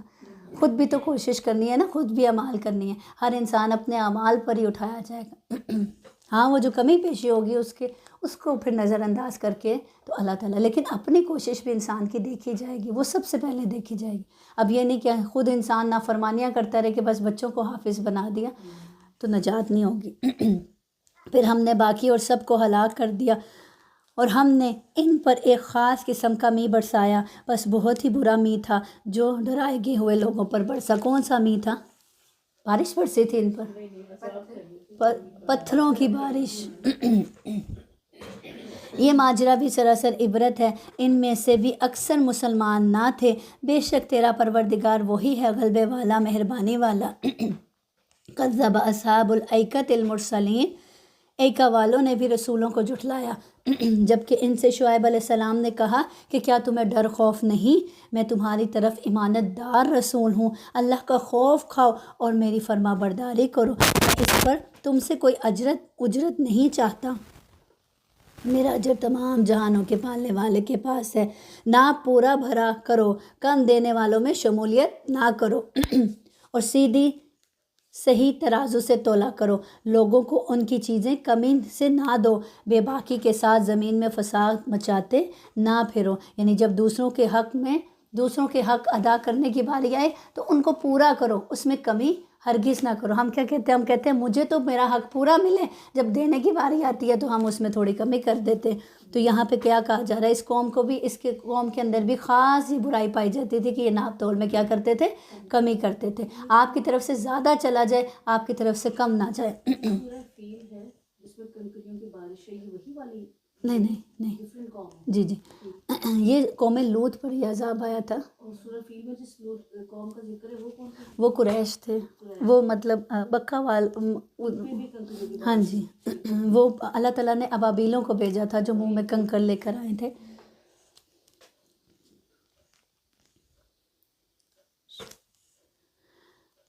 بے باکی کے ساتھ زمین میں فساد مچاتے نہ پھرو، اس اللہ کا خوف رکھو جس نے خود تمہیں اور اگلی مخلوق کو پیدا کیا ہے۔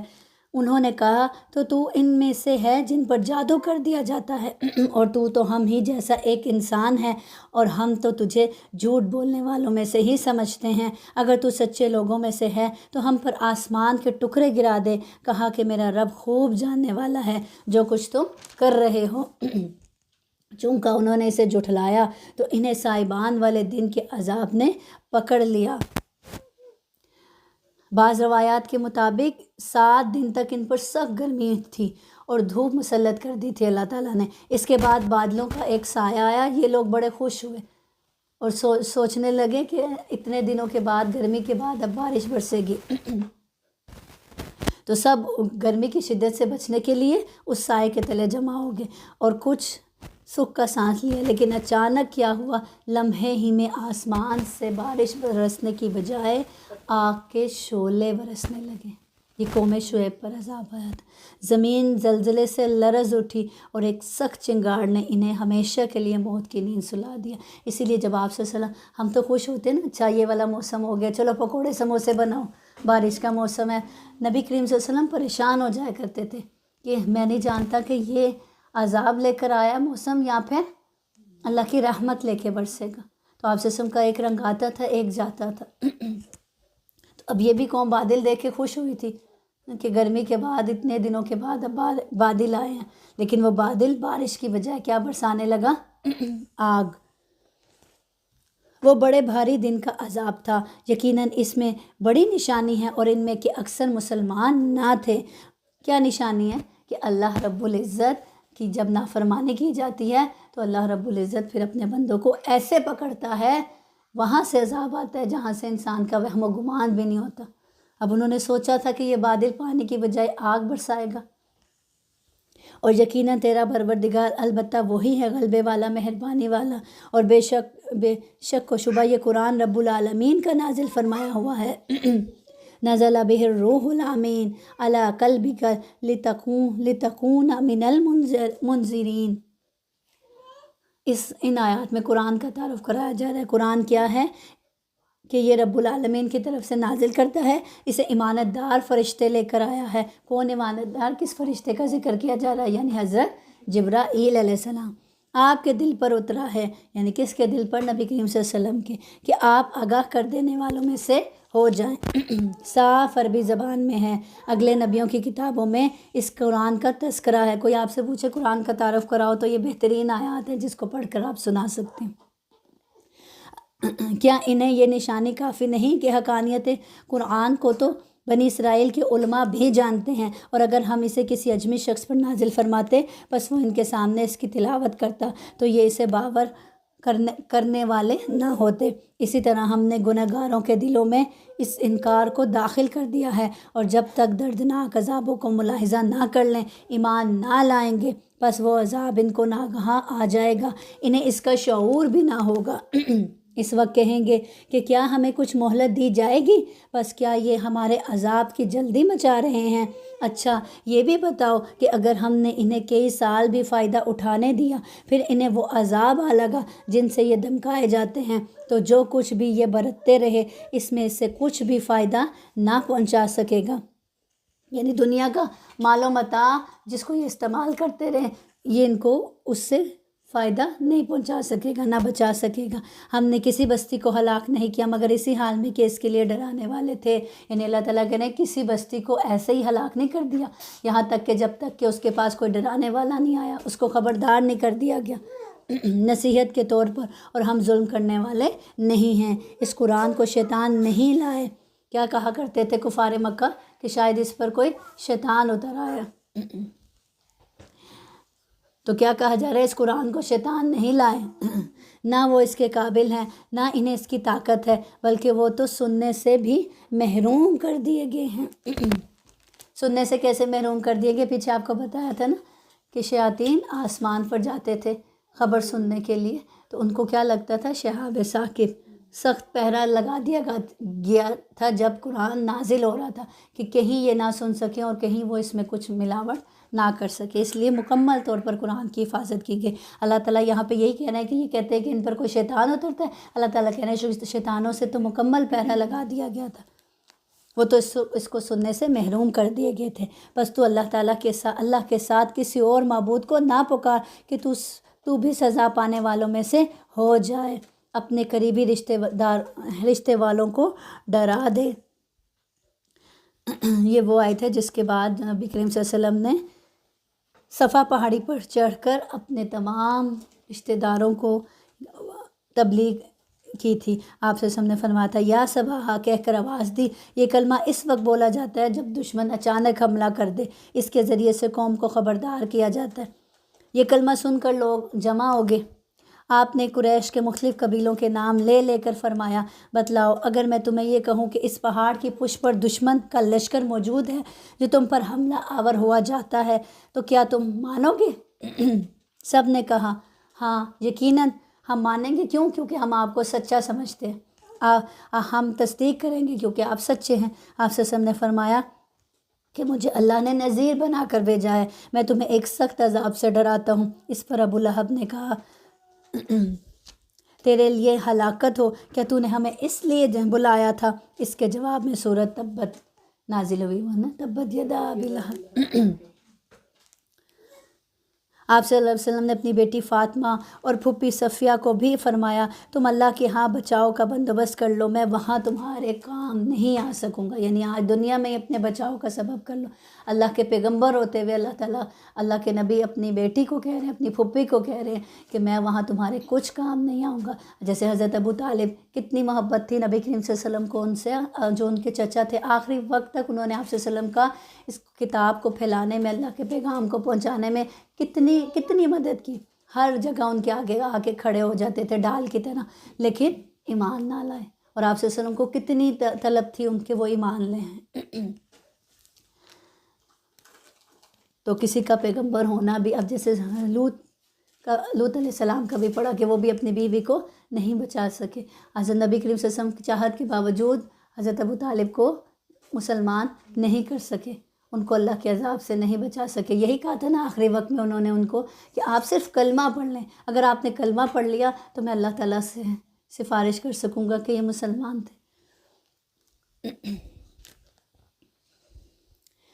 اس کے ساتھ فروتنی سے پیش آ، جو بھی ایمان لانے والے ہو تیری تابع داری کرے، اگر یہ لوگ تیری نافرمانی کرے تو اعلان کر دے کہ میں ان کاموں سے بیزار ہوں جو تم کر رہے ہو۔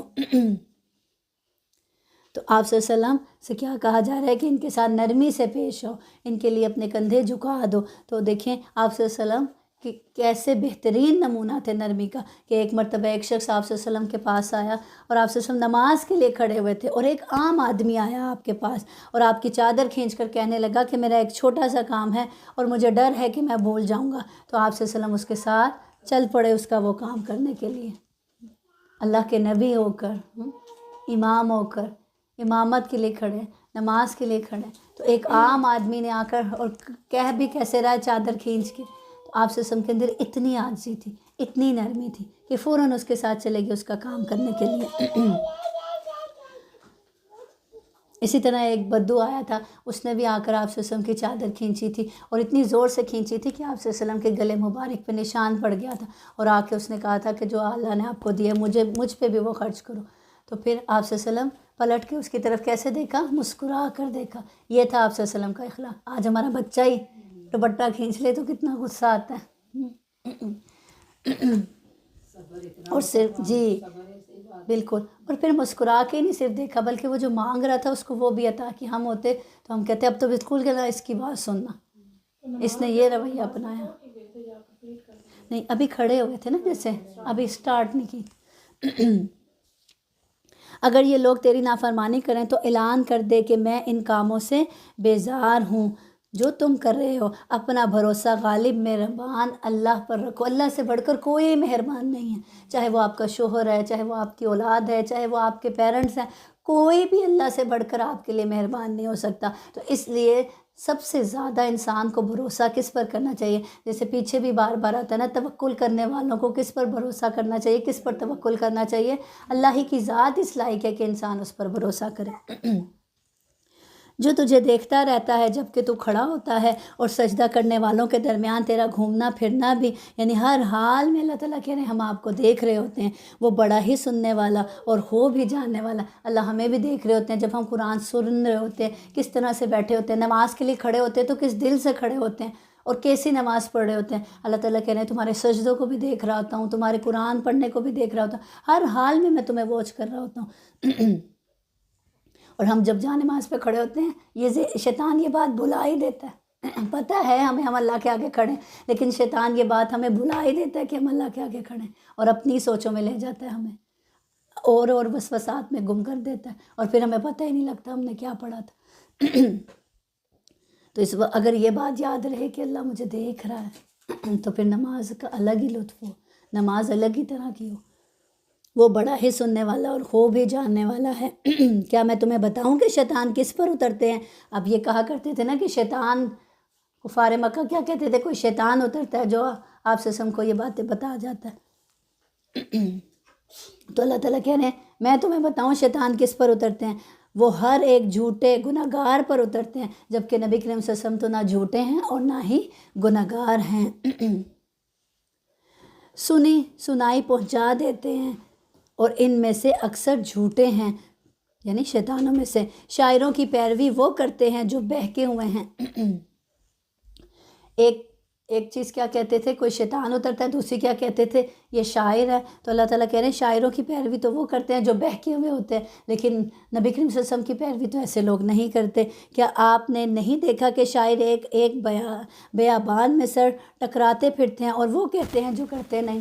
شاعری کیسی ہوتی ہے؟ آسمان سے تارے توڑ لائیں گے تمہارے لیے اور کیا کچھ۔ تو اللہ تعالیٰ کہہ رہے ہیں وہ کہتے ہیں جو وہ کرتے ہی نہیں، لیکن نبی کریم صلی اللہ علیہ وسلم جو کہتے ہیں وہ تو کر کے بھی دکھاتے ہیں، تو پھر شاعر کیسے ہوگے؟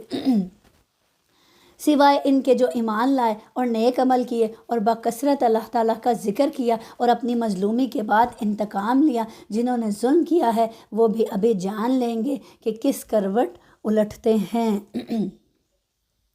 یعنی سوائے ان کے جو ایمان لائے، اب پیچھے شاعروں کا ذکر تھا، اب یہاں آگے سوائے ان کے جو ایمان لائے، یعنی اس سے مراد وہ شاعر ہیں جو اچھی شاعری کرتے ہیں، جو سچ پر مبنی ہوتی ہے، یا ایسے مومن شاعر جو ان کافر شعراء کا جواب دیا کرتے تھے، جیسے نبی کریم صلی اللہ علیہ وسلم خود حسان بن ثابت سے کہا کرتے تھے نا کہ کافروں کی حج کرو، شاعری کا جواب دو۔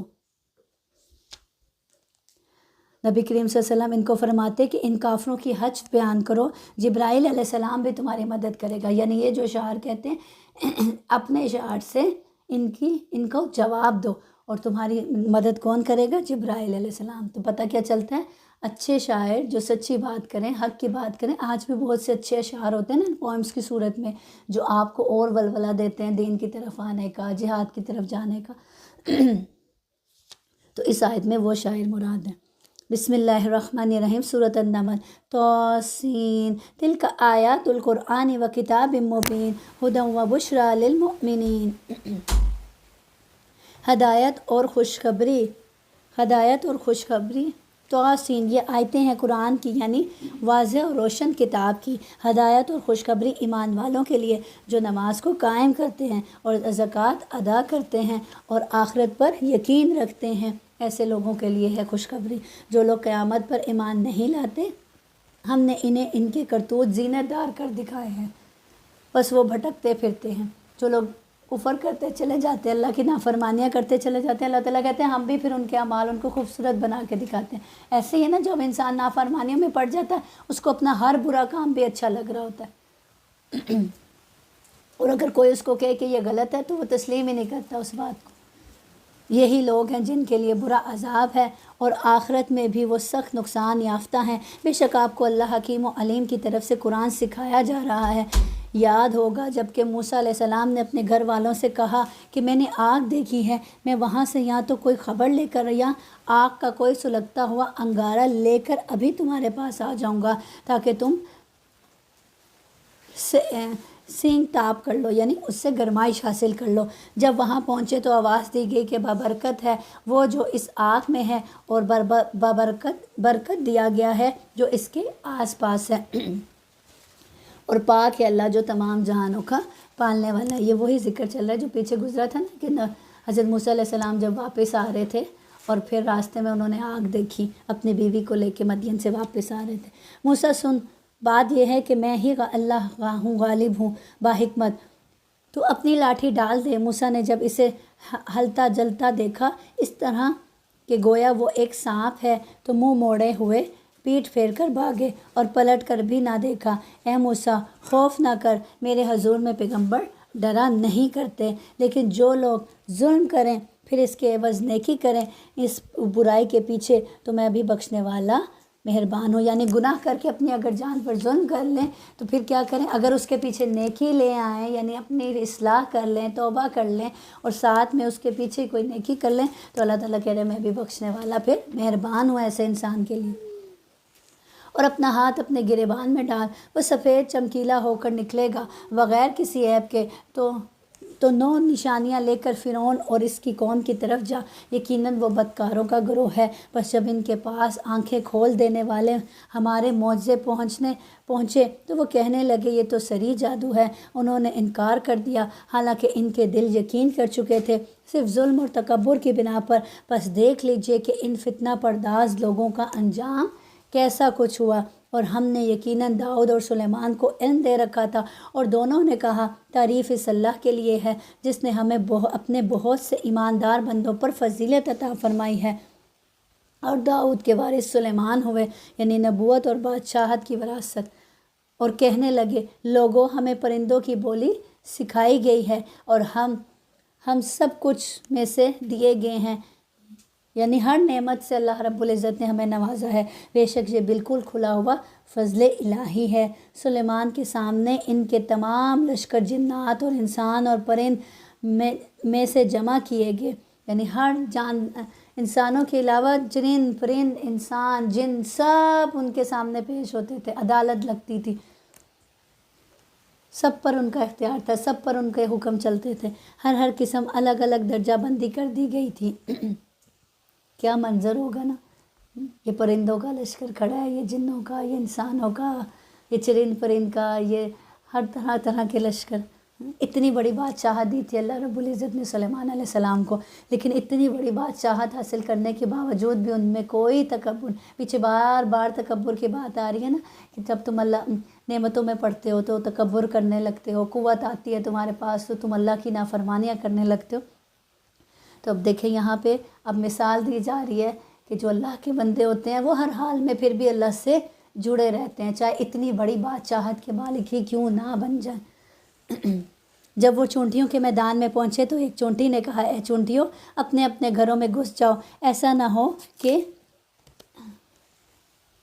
بے خبری میں سلیمان اور اس کا لشکر تمہیں رون ڈالے۔ اب اللہ تعالیٰ نے یہ بھی طاقت دی تھی کہ جانوروں کی بولیوں کو بھی سمجھ لیتے تھے۔ تو جب چونٹیوں کے پاس پہنچے تو کیا ہم بھی جب گزر رہے ہوتے ہیں نا، چونٹیوں کے لشکر جا رہے ہوتے ہیں پوری کتاب میں، تو جو ایک چونٹی کی آواز سن لی کہ گھس جاؤ، ایسا نہ ہو کہ یہ سلیمان کا لشکر تمہیں رون دے۔ اس بات سے حضرت سلیمان علیہ السلام وہ مسکرا کر ہنس دیے اور دعا کرنے لگے۔ کتنی خوبصورت دعا کرتے ہیں، اس پر فخر کرنے کی بجائے کہ ہاں میں تو دیکھو چونٹیوں کی بھی بولی سمجھ لیتا ہوں، اس پر فخر کرنے کی بجائے اللہ سے دعا کرنے لگے، ربی اوزینی ان اشکر نعمتک التی انعمت علی وعلی والدی وان اعمل صالحا ترضاہ وادخلنی برحمتک فی عبادک الصالحین۔ کتنی خوبصورت دعا کرتے ہیں، مسکرائے اس کی بات پر اور کہا، اے پروردگار تو مجھے توفیق دے کہ میں تیری ان نعمتوں کا شکر بجا لاؤں جو تو نے مجھ پر انعام کی ہیں۔ تو شکر کی بھی توفیق کس سے مانگنی چاہیے؟ اللہ رب العزت سے مانگنی چاہیے کہ اللہ مجھے شکر کی ایسی توفیق دے کہ جو نعمتیں تو نے مجھے دی ہیں میں ان پر تیرا شکر بجا لاؤں، اور میرے ماں باپ پر، اور میں ایسے نیک اعمال کرتا رہوں جن سے تو خوش رہے، یعنی ان نعمتوں کا بھی شکر بجا لاؤں جو تو نے مجھ پر کی ہیں، اور ان نعمتوں کا بھی جو تو نے میرے والدین پہ کی ہیں۔ دیکھیں والدین پر جو احسانات اللہ تعالیٰ نے کی ہیں، جو ان کو نعمتوں سے نوازا، آٹومیٹکلی ان سے بھی فائدہ کس نے اٹھایا؟ ان کی اولاد نہیں اٹھایا نا۔ تو اللہ تعالیٰ سے کیا کہہ رہے ہیں؟ اللہ تعالیٰ مجھے توفیق دے کہ جو تو نے مجھ پر نعمتیں کی ہیں اور جو میرے والدین پہ کی ہیں، میں دونوں کا شکر بجا لا سکوں۔ تو اپنے والدین کی نعمتوں پر جو اللہ تعالیٰ نے ان کو نوازا، اس پر بھی اللہ کا شکر ادا کرنا چاہیے، اور جو اللہ تعالیٰ نے ہمیں نعمتیں دی۔ اور پھر اس دعا سے اور کیا بات پتہ چلتی ہے کہ شکر کی اللہ تعالیٰ سے توفیق بھی مانگنی چاہیے۔ اللہ مجھے اپنا شکر گزار بندہ بنا لے، اللہم اجعلنا من الشاکرین۔ اور پھر اتنا ہی نہیں، کیا کہہ رہے ہیں؟ اور میں ایسے نیک اعمال کرتا رہوں، ایسے خوبصورت اعمال کرتا رہوں جس سے تو خوش رہے، یعنی مجھے وہ اعمال کی توفیق دے جس سے تو راضی ہو جائے، تو خوش ہو جائے۔ آج دیکھیں گھر والوں کو خوش کرنے کے لیے کیا کچھ کرتے ہیں ہم، شوہر کو خوش کرنے کے لیے، باقی گھر کے لوگوں کو خوش کرنے کے لیے کیا کچھ کرتے ہیں۔ تو اب وہ کس کو خوش کرنے کے لیے؟ اللہ کو خوش کرنے کے، اللہ ایسے اعمال کی توفیق دینا کہ تو خوش ہو جائے، اور مجھے اپنی رحمت سے نیک بندوں میں شامل کر لے۔ تو یہ بہت خوبصورت دعا ہے، اگر اس کو یاد کر لیں تو بہت ہی اچھی بات ہے۔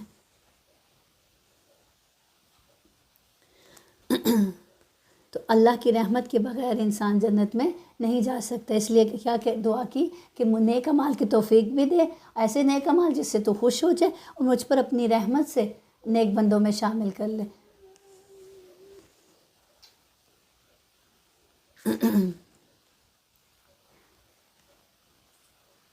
آپ سے سب نے فرمایا سیدھے سیدھے اور حق کے قریب رہو، اور یہ بات جان لو کہ کوئی شخص بھی اپنے اعمال سے جنت میں نہیں جائے گا۔ صحابہ نے عرض کیا، یا رسول اللہ آپ بھی، یعنی آپ بھی اپنے اعمال سے جنت میں نہیں جائیں گے؟ آپ سے سب نے فرمایا ہاں میں بھی اس وقت تک جنت میں نہیں جاؤں گا جب تک کہ اللہ کی رحمت مجھے اپنے دامن میں ڈھانپ نہ لے۔ تو اللہ کی رحمت کو طلب کرنا چاہیے، ایسے اعمال کرنے چاہیے جس سے اللہ کی رحمت پلٹ کر انسان پر آتی ہے۔ آپ نے پرندوں کی دیکھ بھال کی اور فرمانے لگے، بندہ کہ جانا تو اللہ کی رحمت سے جنت میں، پھر اعمال کرنے کی کیا ضرورت ہے؟ اکثر لوگوں کے دل میں یہ بھی سوال آتا ہے۔ تو اللہ کی رحمت بھی تو تبھی آئے گی نا جب آپ اللہ کو اچھا بن کے دکھائیں گے، نیک اعمال کریں گے، تبھی تو اس کی رحمت کو بھی حاصل کر سکیں گے نا۔ آپ نے پرندوں کی دیکھ بھال کی اور فرمانے لگے، یہ کیا بات ہے کہ میں ہدہد کو نہیں دیکھتا۔ اب اتنے لشکر، اتنے چرند پرند، اور پھر اللہ تعالیٰ نے ان کی حفاظت کی بھی کیسی طاقت دی ہوئی تھی کہ ایک ہدہد غائب تھا ان میں سے، تو فوراً کہنے لگے کہ میں ہدہد کو نہیں دیکھتا۔ اور فرمانے لگے یہ کیا بات ہے کہ میں ہدہد کو نہیں دیکھتا، کیا واقعی وہ غیر حاضر ہے، کیا واقعی وہ آج نہیں آیا؟ یقیناً میں اسے سخت سزا دوں گا یا اسے ذبح کر ڈالوں گا، یا میرے سامنے کوئی صریح دلیل بیان کرے، یعنی کوئی سولڈ ریزن پیش کرے۔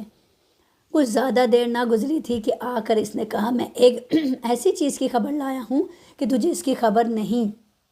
کس سے کہہ رہے ہدہد؟ سلیمان علیہ السلام سے آ کے کہہ رہے کہ میں ایک ایسی خبر لایا ہوں جس کو آپ نہیں جانتے۔ میں سبا کی ایک سچی خبر تیرے پاس لایا ہوں، یعنی سبا شہر۔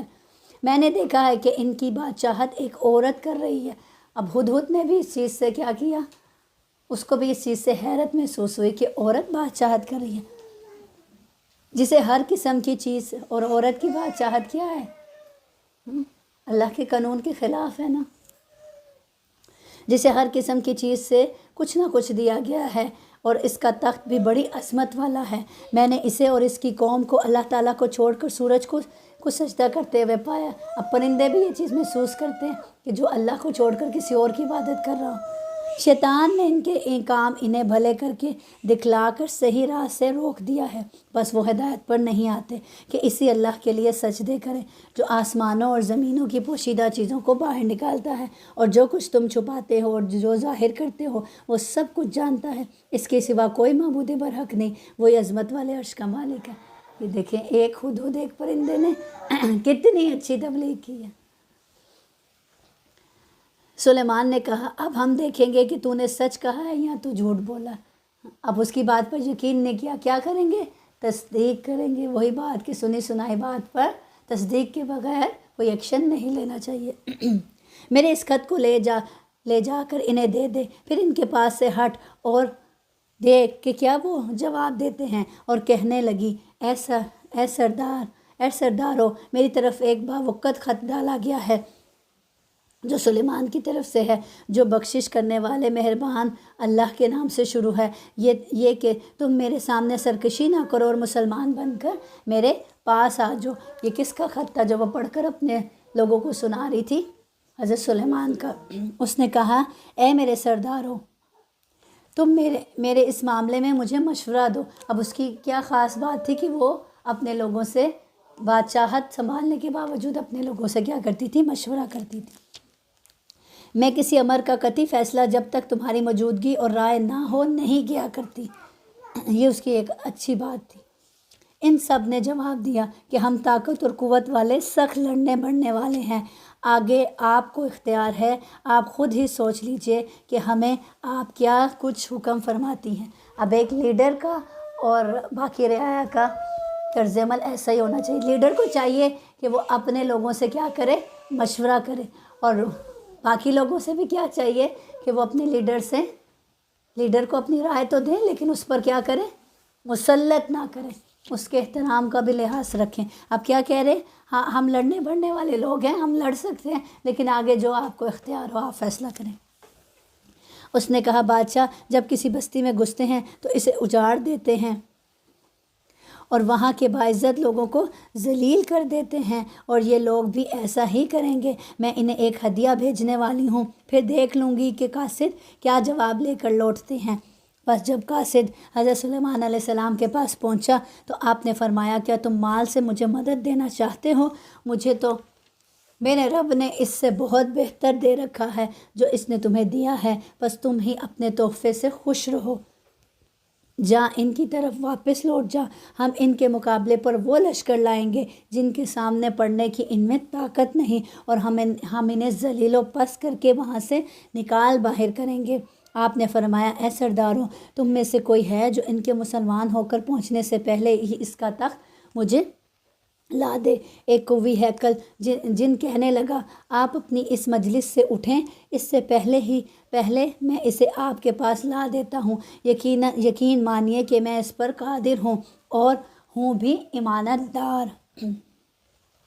جس کے پاس کتاب کا علم تھا وہ بول اٹھا کہ آپ پلک جھپکائیں، اس سے پہلے ہی میں اسے آپ کے پاس پہنچا سکتا ہوں۔ جب آپ نے اسے اپنے پاس موجود پایا تو فرمانے لگے یہی میرے رب کا فضل ہے۔ یعنی اللہ نے کیسی بادشاہت دی تھی، کیسے اطاعت گزار لوگ دیے تھے۔ اب جب خواہش کی اور وہ تخت فوراً سے اپنے پاس موجود پایا تو اس پر کس کا شکر ادا کر رہے ہیں؟ اللہ کا۔ کیا کہہ رہے ہیں؟ اپنے آپ کو نہیں کہہ رہے کہ دیکھو میرے پاس کتنی بڑی بادشاہت ہے یا لوگ میری کیسے سنتے ہیں، نہیں، کیا کہہ رہے ہیں؟ ھذا من فضلی ربی۔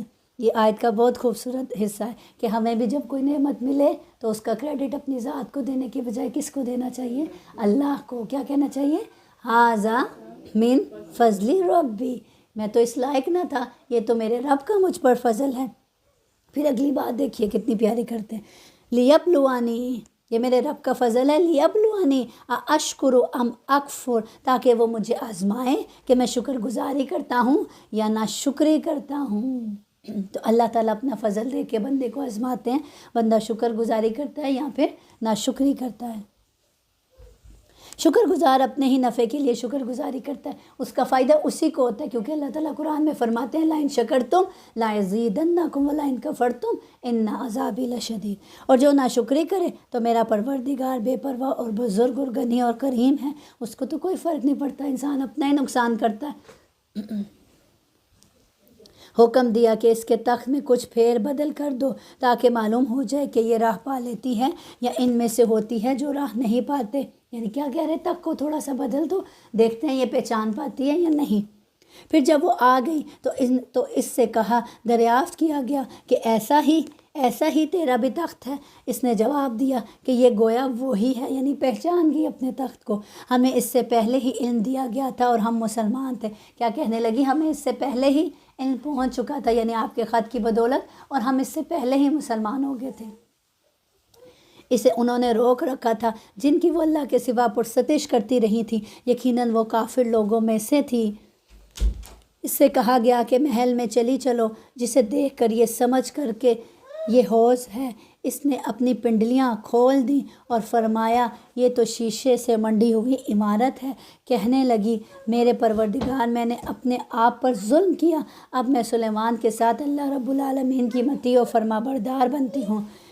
وَلَقَدْ أَرْسَلْنَا إِلَىٰ ثَمُودَ أَخَاهُمْ صَالِحًا أَنِ اعْبُدُوا اللَّهَ فَإِذَا هُمْ فَرِيقَانِ يَخْتَصِمُونَ، یقیناً ہم نے سمود کی طرف ان کے بھائی صالح علیہ السلام کو بھیجا کہ تم سب اللہ کی عبادت کرو، پھر بھی وہ دو فریق بن کر آپس میں لڑنے جھگڑنے لگے۔ دو فریق یعنی کافر و مومن۔ اب کافر کیا کہنے لگے؟ وہ صحیح ہے، مومن کیا کہنے لگے کہ ہم صحیح ہیں۔ آج ہم بھی ایسے ہی کرتے ہیں نا، ہر فرقہ، ہر جو جس عقیدے پہ ہے وہی اپنے آپ کو درست سمجھتا ہے، وہی اپنے آپ کو جنتی سمجھتا ہے۔ آپ نے فرمایا اے میری قوم کے لوگوں، تم نیکی سے پہلے برائی کی جلدی کیوں مچا رہے ہو؟ تم اللہ تعالیٰ سے استغفار کیوں نہیں کرتے تاکہ تم پر رحم کیا جائے؟ تو پتہ کیا چلتا ہے؟ پیچھے ہم نے پڑھا نا کہ جنت میں اللہ کی رحمت کے بغیر داخل نہیں ہو سکتے، تو اللہ کی رحمت حاصل کرنے کے لیے کثرت سے کیا؟ استغفار، دل سے، گہرائی سے۔ وہ کہنے لگی ہم تو تیری اور تیرے ساتھیوں کی بدشگونی لے رہے ہیں۔ آپ نے فرمایا تمہاری بدشگونی اللہ کے ہاں ہے، بلکہ تم فتنے میں پڑے ہوئے لوگ ہو، یعنی گمراہی میں ڈھیل دے کر تمہیں اللہ تعالیٰ آزما رہا ہے۔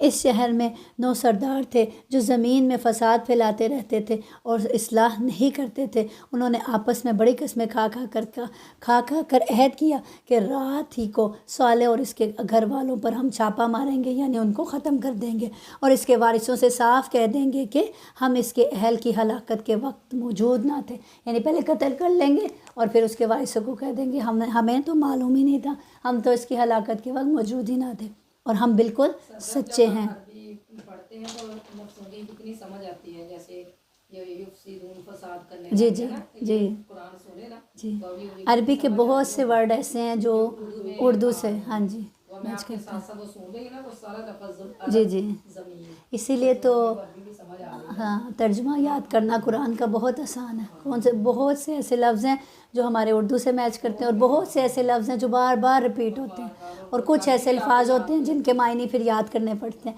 تو اس لیے ترجمہ یاد کرنا بہت آسان ہے۔ انشاءاللہ کریں گے رمضان کے بعد یہ بھی۔ جی جی، اور بڑا اچھا لگتا ہے اگر آپ ترجمہ قرآن کا یاد کر لیں نا، جب بھی پڑھا جا رہا ہو پھر آپ سنیں تو آپ کو بہت اچھی فیل آتی ہے، آپ کو بڑا اچھا لگتا ہے آپ پڑھ رہی ہیں جب آپ ڈائریکٹ عربی سے سمجھتے ہیں نا قرآن کو، کہ عربی پڑھی جا رہی ہے اور آپ کو اس کا مطلب سمجھ میں آ رہا، وہ لطف آپ کو بہت آتا ہے، وہ ویسا لطف آپ کو آ ہی نہیں سکتا ویسے قرآن سننے کا۔ تو کوشش کریں انشاءاللہ، ارادہ کر لیں اسی رمضان میں کہ رمضان کے بعد آپ اس کا ترجمہ یاد کریں گے انشاءاللہ، تاکہ ڈائریکٹ آپ قرآن آپ سے ہم کلام ہو، آپ عربی ٹیکسٹ سے قرآن کو سمجھیں۔ اب یہ انہوں نے کب کہا تھا کہ ان کے گھر والوں کو قتل کر دیں گے؟ یہ قسمیں انہوں نے کس وقت کھائی تھی؟ جب اونٹنی کے قتل کے بعد، جب انہوں نے اونٹنی کو قتل کر دیا تھا نا، جو اللہ تعالیٰ نے ان کے لیے بطور نشانی پہاڑ سے نکالی تھی، جب انہوں نے اس کو قتل کر دیا تو حضرت صلی اللہ علیہ وسلم نے کہا کہ اب 3 دن بعد تم پر عذاب آئے گا۔ تو انہوں نے کہا کہ عذاب کے آنے سے قبل ہی ہم صلی اللہ علیہ وسلم اور ان کے گھر والوں کا کیا کر دیں گے؟ صفایا ہی کر دیں گے۔ انہوں نے مکر خفیہ تدبیر کیا اور ہم نے بھی، اور وہ اسے سمجھتے ہی نہ تھے، وہ اپنی چال چل رہے تھے۔ اللہ تعالیٰ کہ ہم نے اپنی تدبیر کی، اس سے پہلے ہی ہم نے ان سب کو ختم کر دیا۔ اب دیکھ لیں ان کے مکر کا انجام کیسا کچھ ہوا۔ تو اللہ اپنے بندوں کی حفاظت کرتا ہے، جو اللہ کے راستے میں نکلتا ہے، دنیا ساری چاہے اکٹھی ہو جائے، اب پوری قوم اکٹھی ہوئی تھی ان کو نقصان پہنچانے کے لیے، ان کو قتل کرنے کے لیے، لیکن اللہ رب العزت نے ان کی حفاظت کی۔ تو لوگوں، پھر اسی لیے اللہ تعالیٰ کہتے ہیں نا، لوگوں سے نہ ڈرو، کس سے ڈرو؟ مجھ سے ڈرو، کیونکہ سب اختیارات میرے پاس ہیں، کہ ہم نے ان کو اور ان کی قوم کو سب کو غارت کر دیا۔ یہ ہیں ان کے مکانات جو ان کے ظلم کی وجہ سے اجڑے پڑے ہیں۔ جو لوگ علم رکھتے ہیں ان کے لیے اس میں بڑی نشانی ہے، اور ہم نے ان کو جو ایمان لائے تھے اور پرہیزگار تھے بال بچا لیا۔ اور لوط کا ذکر کر، جب کہ اس نے اپنی قوم سے کہا، کیا باوجود دیکھنے والے کہ پھر بھی تم بدکاری کر رہے ہو؟ یعنی جاننے کے باوجود کہ یہ کتنی بڑی بے حیائی ہے، یہ کیا بات ہے کہ تم عورتوں کو چھوڑ کر مردوں کے پاس شہوت سے آتے ہو؟ حق یہ ہے کہ تم بڑی ہی نادانی کر رہے ہو۔ قوم کو جواب بجوز اس کہنے کے اور کچھ نہ تھا کہ آل لوط کو اپنے شہر سے شہر بدر کر دو، یہ تو بڑے پاک باز بن رہے ہیں۔ بس ہم نے اسے اور اس کے اہل کو بجز اس کی بیوی کے سب کو بچا لیا۔ اس کا اندازہ تو باقی رہ جانے والوں میں سے ہم لگا ہی چکے تھے، اور ان پر ایک خاص قسم کی بارش برسا دی۔ بس ان دھمکائے ہوئے لوگوں پر بری بارش ہوئی۔ تو تو کہہ دے کہ تمام تعریف اللہ ہی کے لیے ہے، اور اس کے برگزیدہ بندوں پر سلام ہے۔ جو اللہ کے بندے ہیں، برگزیدہ ہیں، اللہ کا ان پر سلام ہے۔ کیا اللہ تعالیٰ بہتر ہے یا وہ جنہیں یہ لوگ شریک ٹھہرا رہے ہیں؟ کون بہتر ہے؟ اللہ تعالیٰ سوال کر رہے ہیں، وہ بہتر ہے جنہیں یہ شریک بناتے ہیں، یا وہ اللہ بہتر ہے؟ اللہ بہتر ہے۔